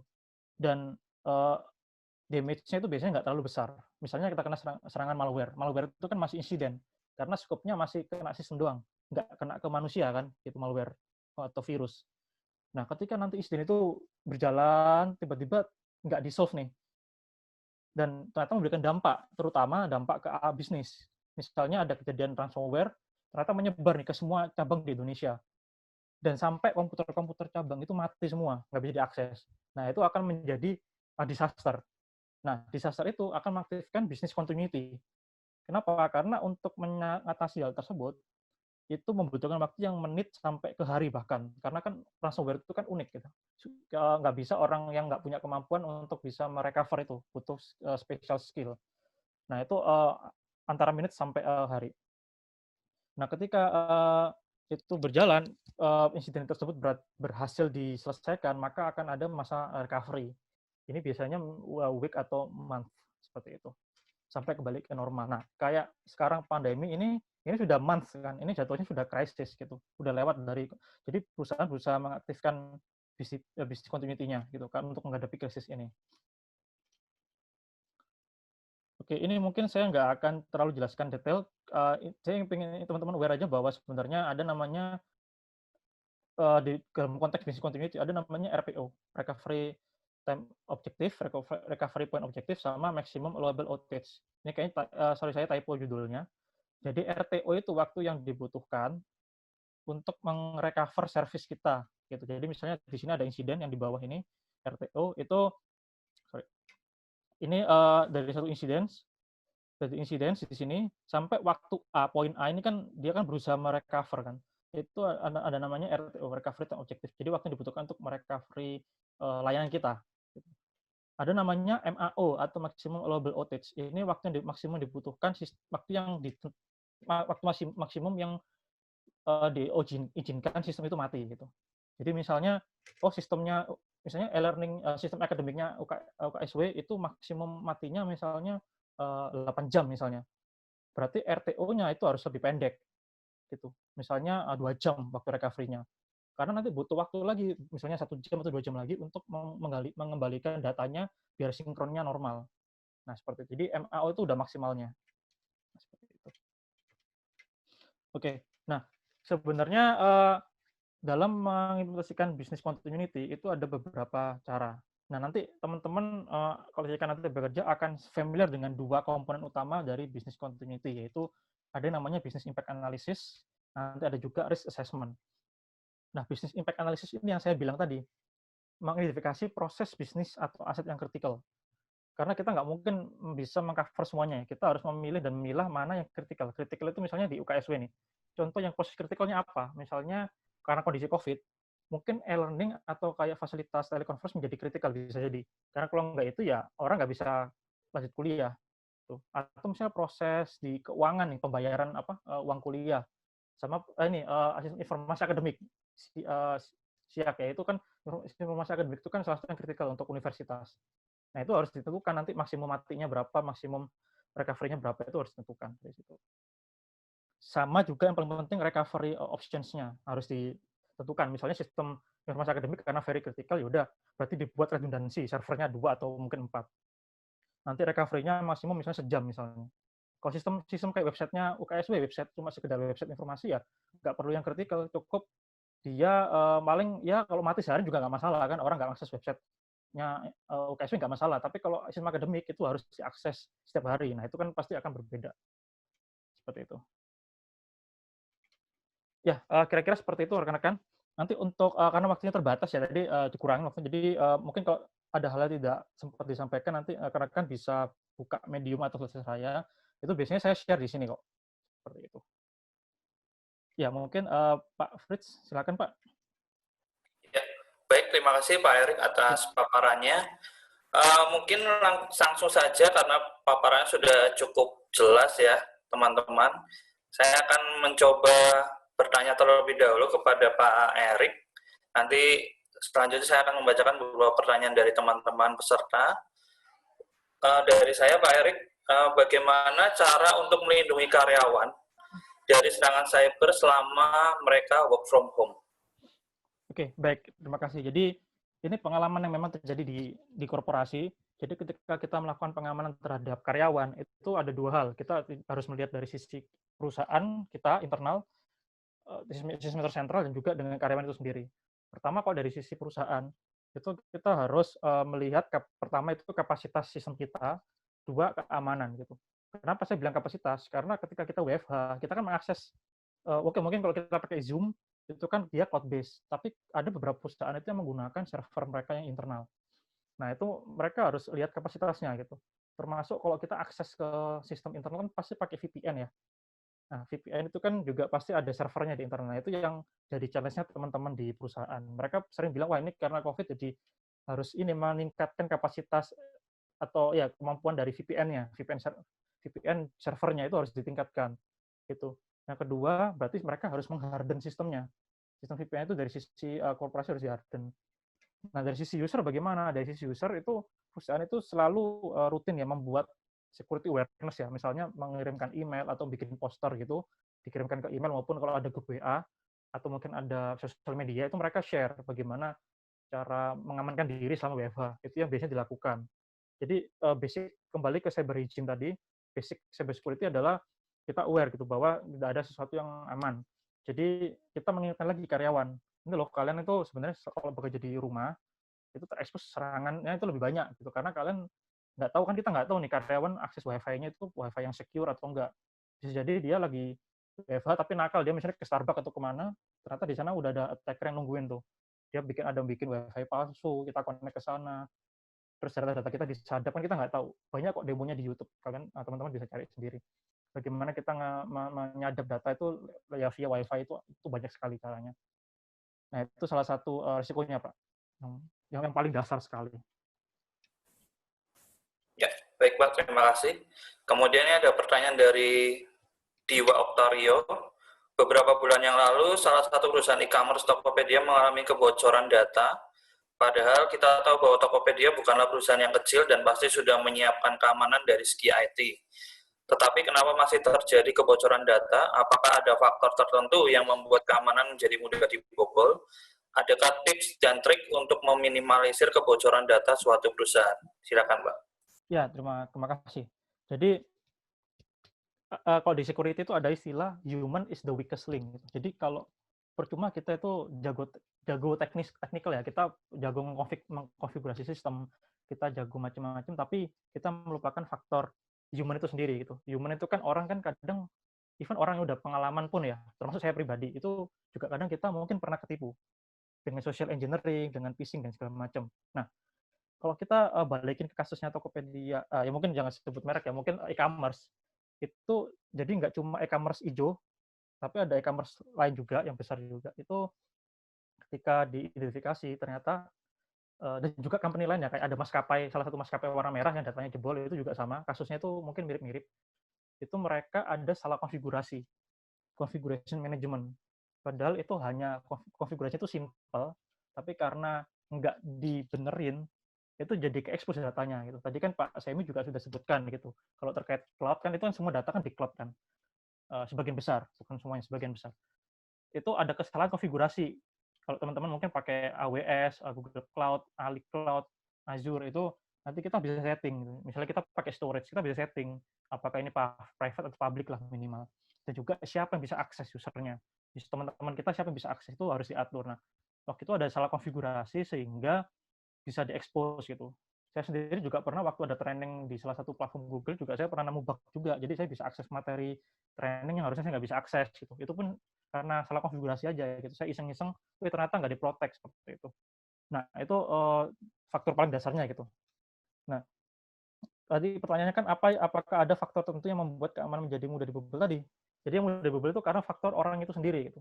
Kadang kita meng-hire orang kompeten, tapi kadang untuk hal-hal tertentu mereka bisa miss ya, dalam artian misalnya nih orang ini dikejar misalnya deadline atau mungkin pekerjaannya semakin banyak sedangkan orangnya terbatas gitu. Kadang hal-hal itu yang sepele-sepele itu mereka lupakan seperti mengamankan konfigurasi, terus melakukan patch.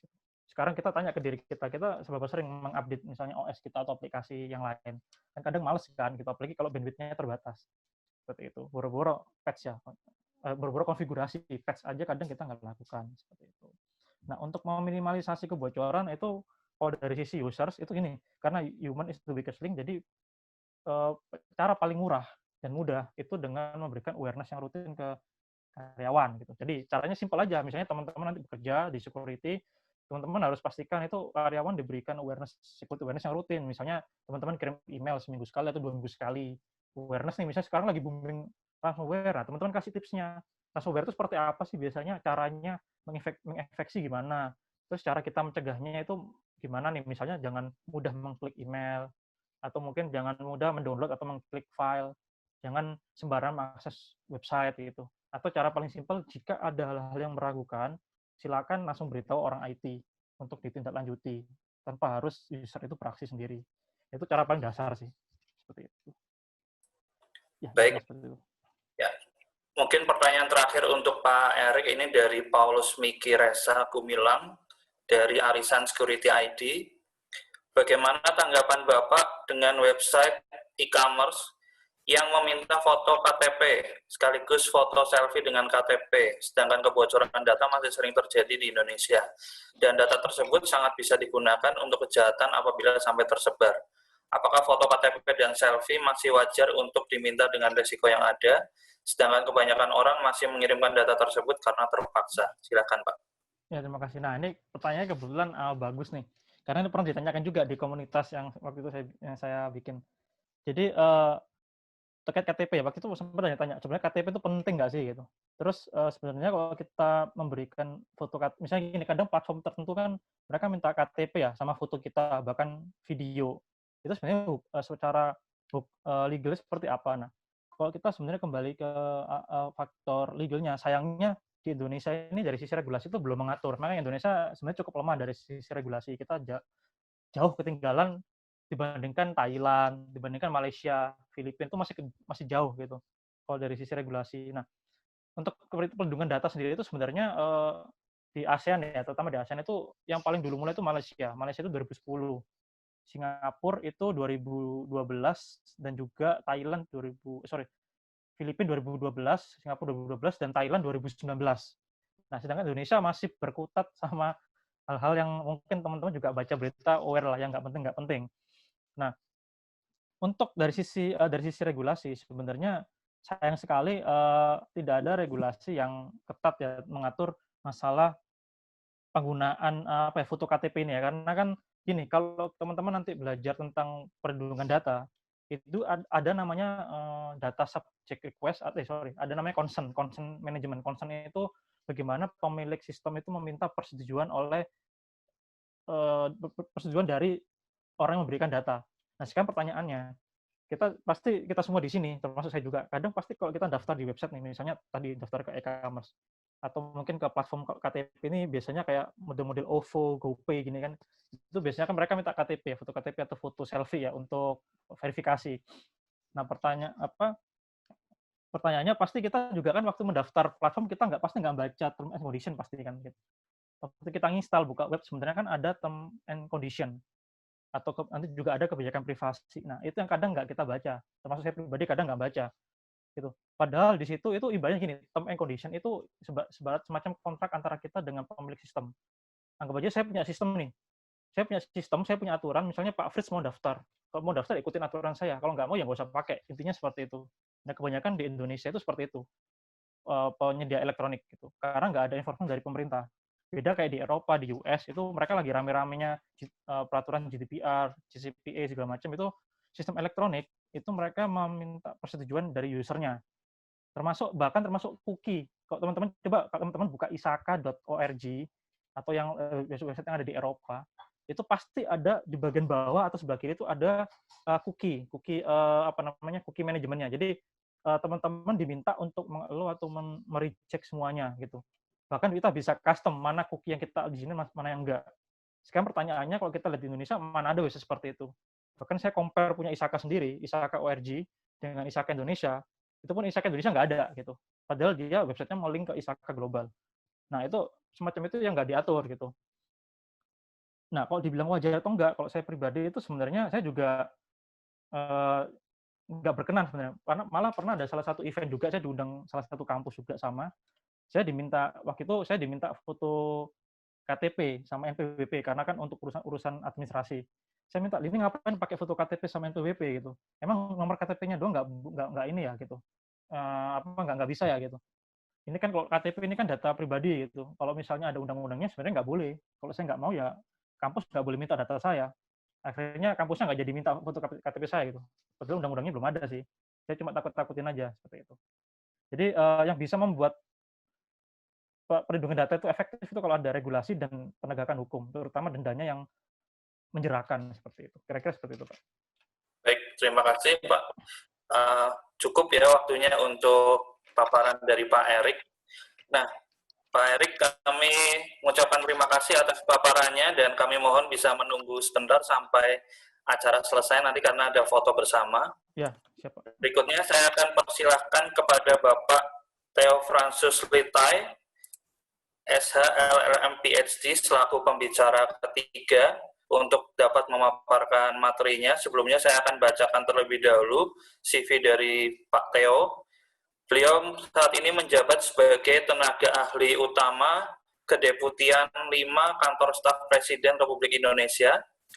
Beliau menempuh pendidikan sebagai sarjana hukum dari UKSW Salatiga, Master of Law LLM dari Vrije Universiteit Amsterdam, Belanda, bergelar Doctor of Philosophy dari Charles Darwin University Australia, dan juga menempuh pendidikan mediator dari Arizona State University Amerika Serikat, dan memperoleh beasiswa United World Leadership Fellow 2006-2008 di Ateneo de Manila University, Filipina, dan Valparaiso University, Amerika Serikat.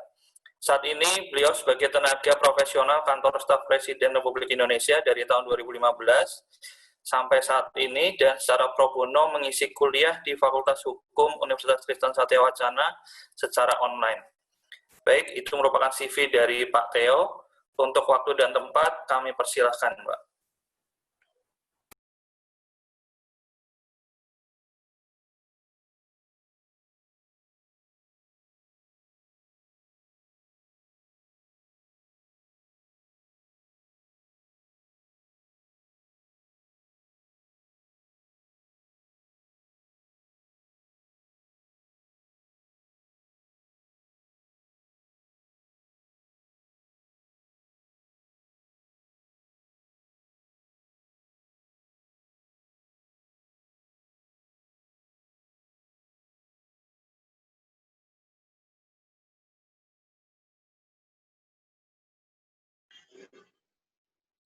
Ya, selamat siang. Terima kasih Pak Fritz untuk undangannya dan kesempatan untuk berdiskusi bersama-sama dengan teman-teman dosen dan mahasiswa di FTI UKSW pada siang hari ini.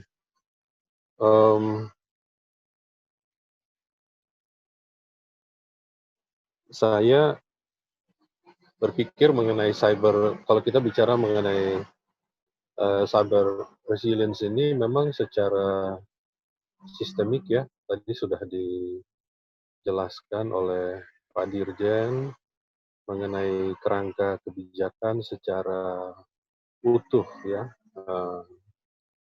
Kemudian Pak Erik sudah berbicara mengenai aspek kedalaman dari cyber resilience itu.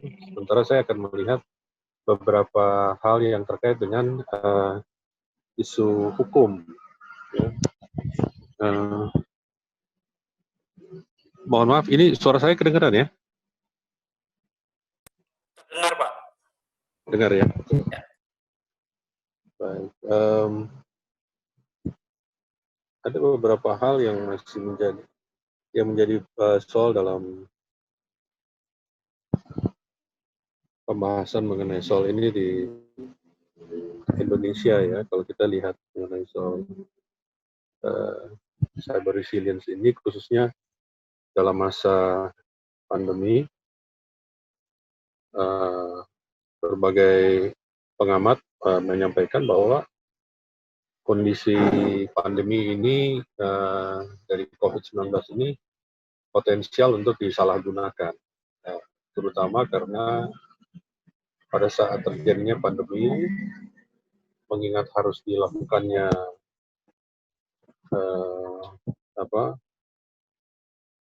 physical distancing, maka warga harus beraktivitas dari rumah. Ya. Jadi bekerja, belajar, dan beribadah dari rumah, khususnya bekerja dan bahkan beribadah pun dilakukan secara online ya. Banyak tempat-tempat ibadah yang belum buka juga saat ini, khususnya gereja ya, sehingga kemudian masih dilakukan online. Kemudian sekolah-sekolah masih dari rumah. Kerjaan dari kantor pun masih dari rumah. Bahkan yang sudah buka pun karena protokol kesehatan, jadi tidak bisa semua pegawai masuk bersama pada satu hari yang sama. Mereka harus dihilir gitu ya, 50% untuk menghindari terjadinya kerumunan yang kemudian mudah untuk menyebabkan terjadinya penyakit penularan. Jadi memang 23 tahun lalu ya, Joel Friedenberg misalnya membangun analisa bahwa akan terjadi di masa depan akan terjadi pergeseran ekonomi dari Lex Mercatoria ke Lex Informatica. Lex itu maksudnya hukum ya. Jadi dia mengatakan bahwa dalam dunia hukum, khususnya hukum dagang, ya, itu kalau pada waktu lalu kita dipengaruhi oleh bekerjanya aturan-aturan dari para pelaku perdagangan yang kemudian membentuk hukum dagang yang, jadi kalau di hukum dagang itu bank, asuransi, arbitrase, dan lain-lain itu bukan dibangun oleh negara. Itu sebenarnya diciptakan oleh para pelaku usaha sendiri. Dari praktek kemudian dijadikan sebagai aturan, lalu diterima oleh negara, ya, menjadi peraturan negara. Tapi itu asal mulanya adalah dari praktek perdagangan. Jadi mereka membentuk kumpulan hukum yang kemudian berlaku bagi semua orang. Di dalam kehidupan saat ini, menurut Friedenberg, kita juga dipengaruhi oleh praktek-praktek pembangunan atau perkembangan informasi, teknologi komunikasi, teknologi informasi, itu membentuk satu tatanan hukum baru yang disebutnya sebagai Lex Informatica. Nah, ini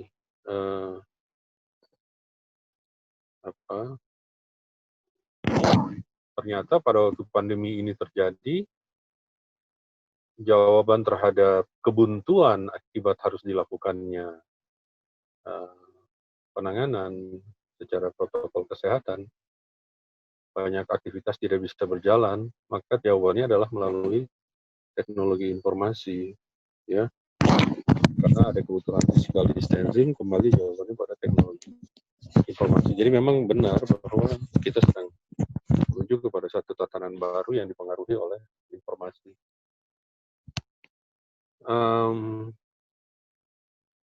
Namun di dalam situasi yang semacam itu, selain membawa manfaat positif, di dalamnya juga mengandung satu resiko, ya. Karena kondisi ini rentan untuk disalahgunakan oleh pihak yang tidak bertanggung jawab. Ya, khususnya kalau kita bekerja dari rumah, itu berarti banyak tugas-tugas kantor yang sebelumnya kita kerjakan dalam setting sistem informasi di kantor dengan IT security yang lengkap, tiba-tiba dia harus dikerjakan oleh kita di rumah dari laptop kita atau dari HP kita. Dan pertahanan minimalnya ya hanya di tempat kita aja, tidak lagi di dalam setting firewall dan sistem pertahanan lainnya yang ada di kantor. Ini menyebabkan orang kemudian mudah untuk menembus dengan menggunakan berbagai cara, ya. Kemudian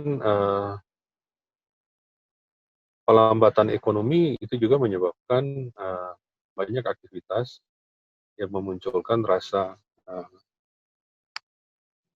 banyak rasa khawatir, ya, di warga masyarakat. Ini menciptakan ketidakpastian, ya.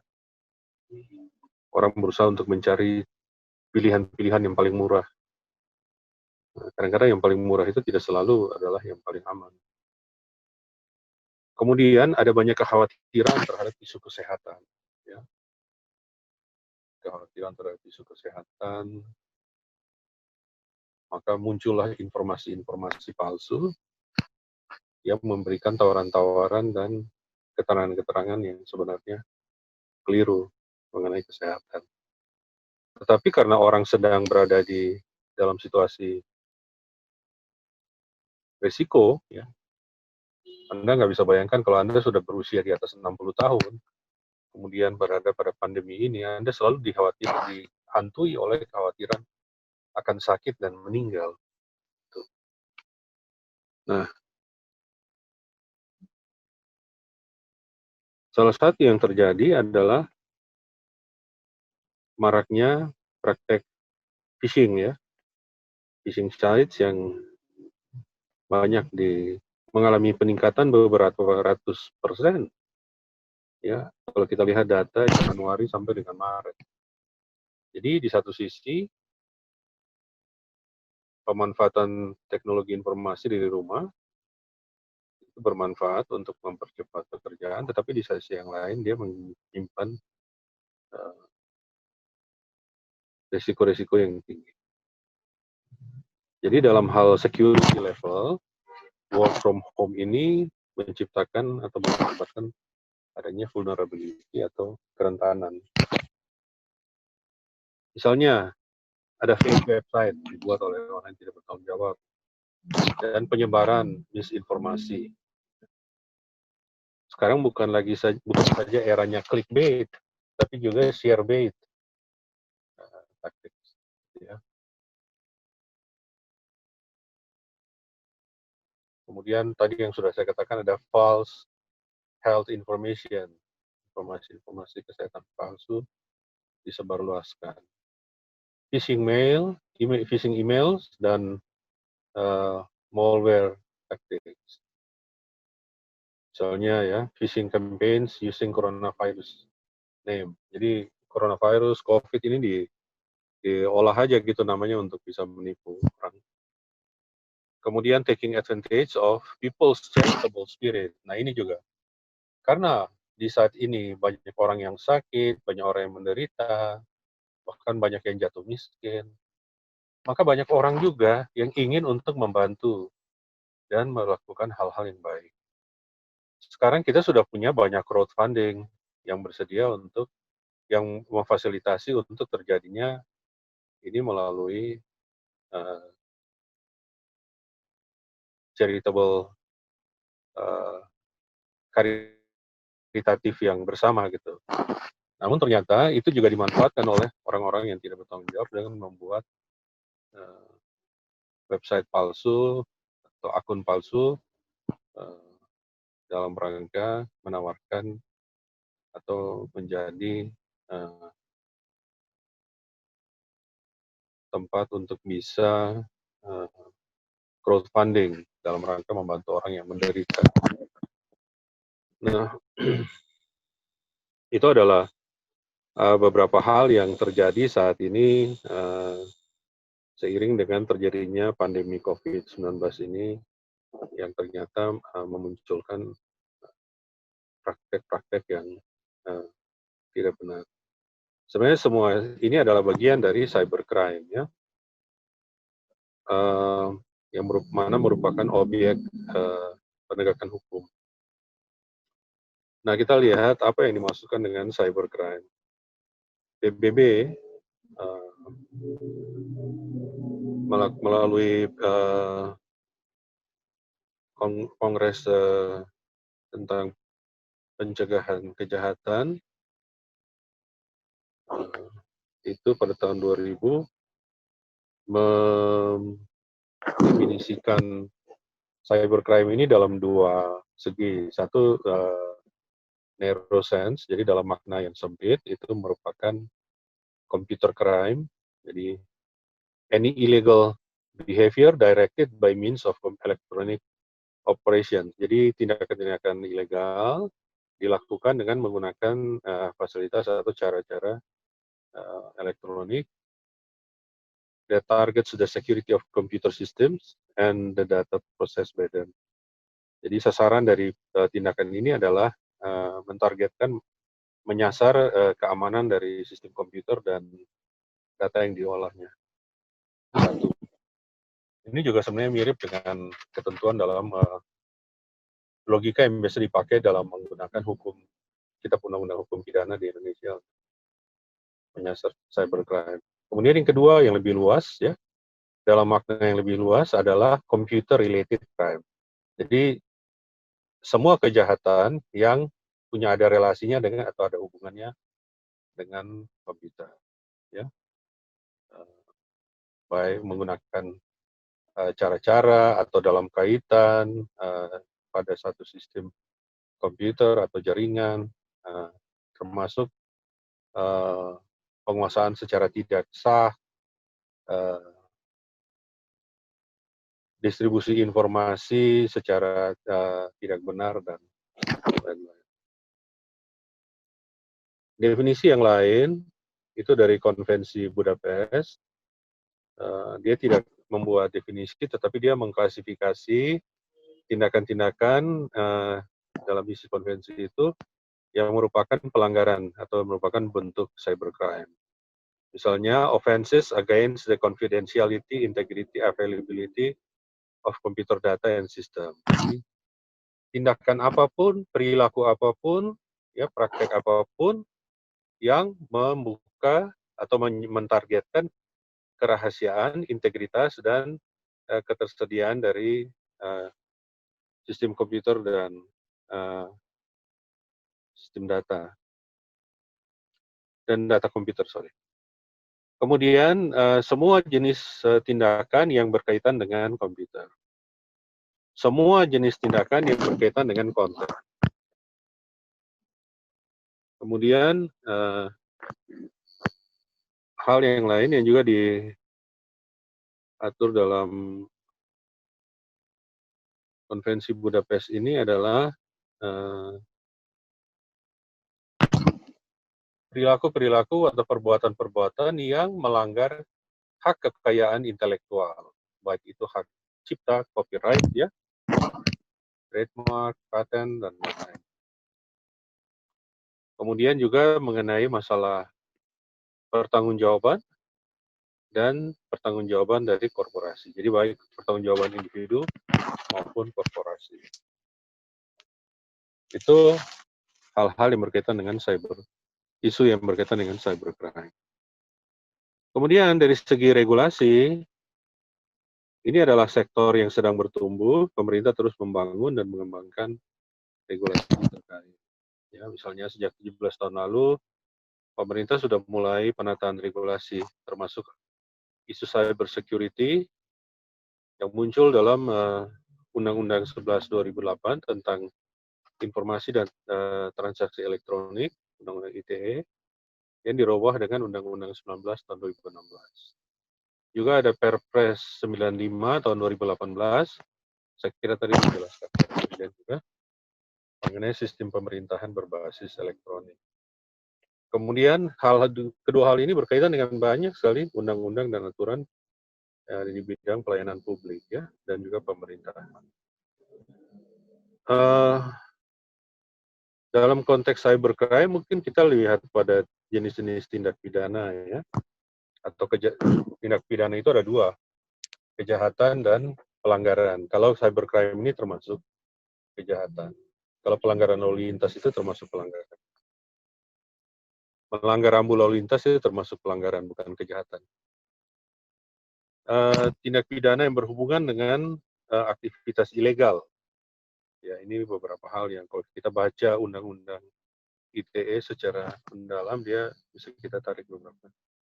Distribusi atau penyebaran transmisi dapat diaksesnya konten ilegal yang terdiri dari masalah kesusilaan, perjudian, penghinaan, pencemaran nama baik, pemerasan, pengancaman, itu semua bagian dari cybercrime.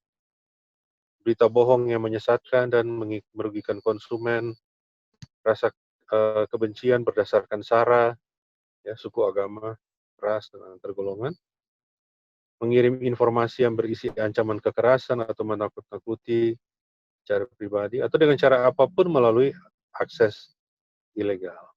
Ya.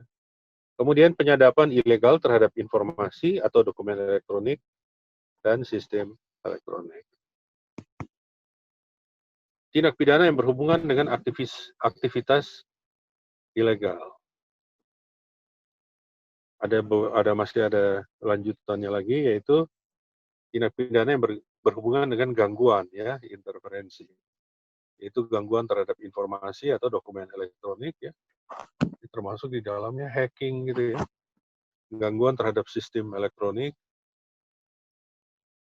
tindak pidana memfasilitasi perbuatan yang dilarang, pemalsuan informasi atau dokumen elektronik, ya, ini termasuk di dalamnya adalah pemalsuan tadi ya, crowdfunding itu termasuk di dalamnya. Tindak pidana tambahan lain, perberatan terhadap ancaman pidana. Misalnya kalau Anda adalah seorang penegak hukum, lalu terlibat dalam kejahatan, maka pidana atau penjara pada Anda lebih berat. Tindak pidana yang berhubungan dengan gangguan. Tadi ya. Oh, ini sorry. Nah, kita bisa lihat juga bahwa kadang-kadang kita suka dengar ada yang namanya misinformasi, disinformasi, dan malinformasi. Misinformasi itu adalah koneksi yang salah, konten yang menyesatkan, palsu ya.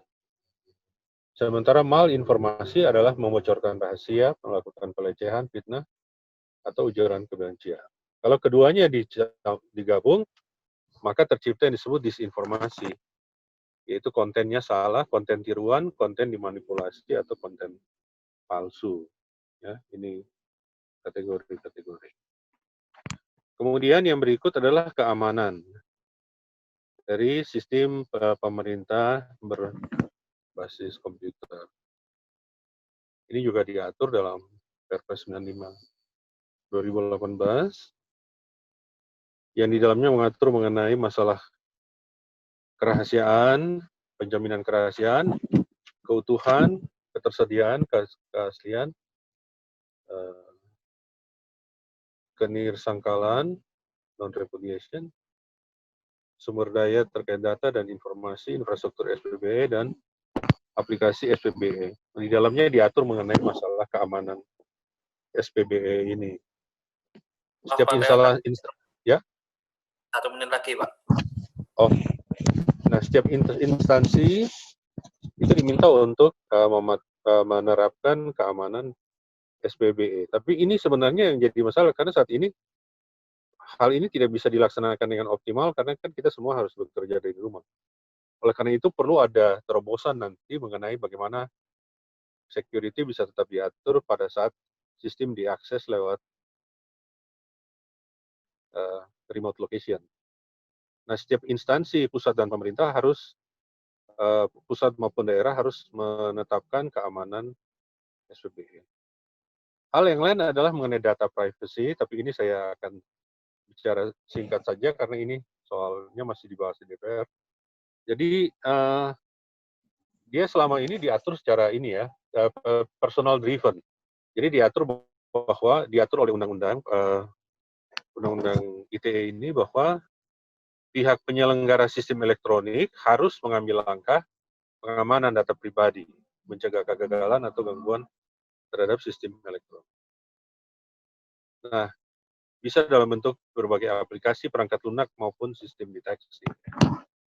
Anda bisa lihat bahwa ini pengaturannya sangat broad, ya, sangat umum, dan dia hanya di undang-undang ITE.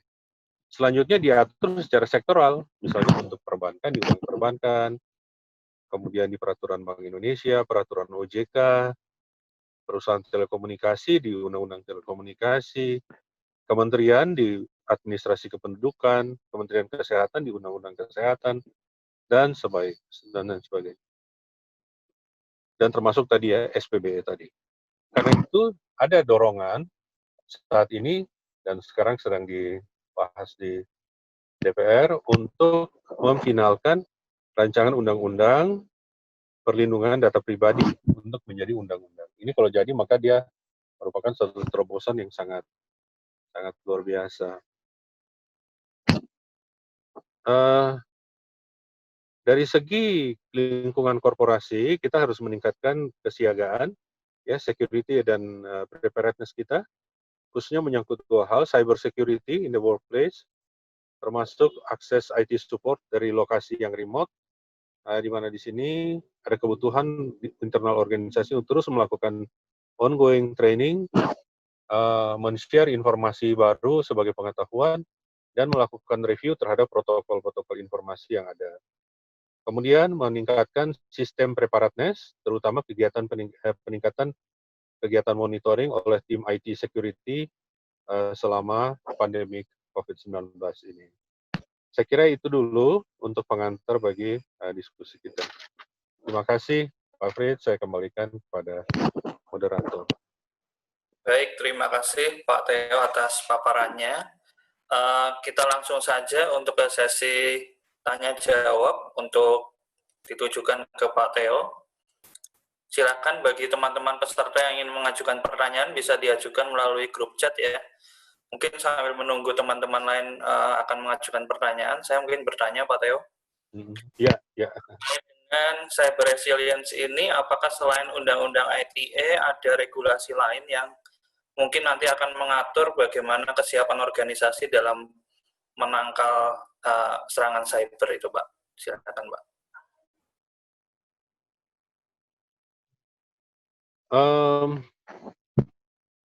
Regulasi yang lain tentunya adalah Kitab Undang-Undang Hukum Pidana, ya. Jadi Kitab Undang-Undang atau namanya KUHP ya. Kitab Undang-Undang Hukum Pidana ini pada dasarnya dia merupakan satu lex generalis atau hukum umum. Sementara Undang-Undang ITE itu merupakan lex spesialis atau hukum khusus. Nah, hukum umum dia mencakup banyak hal. Dia mencakup baik yang sudah dibahas di dalam Undang-Undang ITE maupun yang belum. Karena dia aturannya sederhana. Semua yang berkaitan dengan adanya dukungan elektronik bagi dilakukannya kejahatan, itu dianggap sebagai cybercrime. Dan itu dalam Undang-Undang KUHP memang ada juga ancaman hukumannya. Gitu. Ya. Sementara, lalu mungkin orang bertanya, lalu apa manfaatnya diatur lagi di Undang-Undang ITE misalnya. Oh iya, ada manfaatnya, karena dengan demikian ada perilaku-perilaku yang mungkin kalau di dalam menjadi lebih rinci pengaturannya. Dan itu menimbulkan rasa kepastian hukum, ya, orang merasa lebih tenang karena ada aturan yang mengatur. Saya kira itu mungkin tambahan dari saya, Pak. Ya. Baik, terima kasih Pak Teo. Ini ada pertanyaan Ya. dari Fakultas Hukum juga, Pak, dari Marcel Mulya. Bagaimana penegakan hukumnya cybercrime yang dilakukan oleh anak di bawah umur? Apakah dapat dikategorikan sebagai tindak kejahatan murni dan tindak kejahatan abu-abu? Silakan, Pak. Iya, jadi untuk anak yang di bawah umur, treatmentnya berbeda ya. Itu dianggap sebagai satu tindak pidana anak. Ya. Ada ketentuan yang berlaku di dalam hukum pidana yang khusus untuk pidana anak.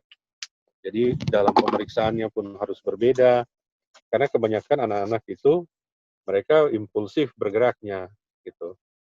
Kita tidak boleh menghukum anak dalam situasi yang seperti begini untuk sesuatu yang sebenarnya merupakan bagian dari perkembangan pengetahuannya dia.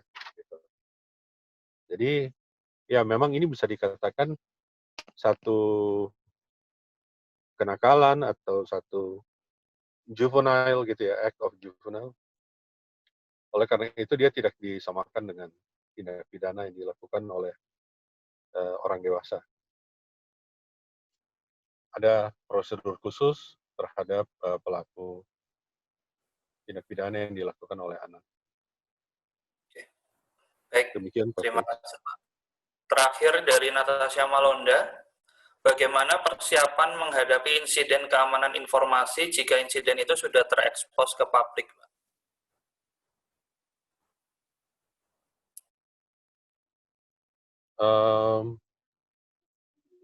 Misalnya, maksudnya gimana tuh ya pertanyaannya? Jadi, bagaimana jika insiden itu sudah terekspos ke publik, lalu bagaimana kita untuk mengantisipasinya, Pak? Atau untuk merecovery-nya? Jadi ada dua hal. Kita harus melihat insidennya itu apakah masuk kategori tindak pidana atau kejahatan tadi, ataukah insidennya itu merupakan satu tindakan yang merupakan pelanggaran dari perjanjian, ya, jadi sifatnya perdata, atau insidennya itu adalah pelanggaran terhadap ketentuan yang sifatnya administrasi negara.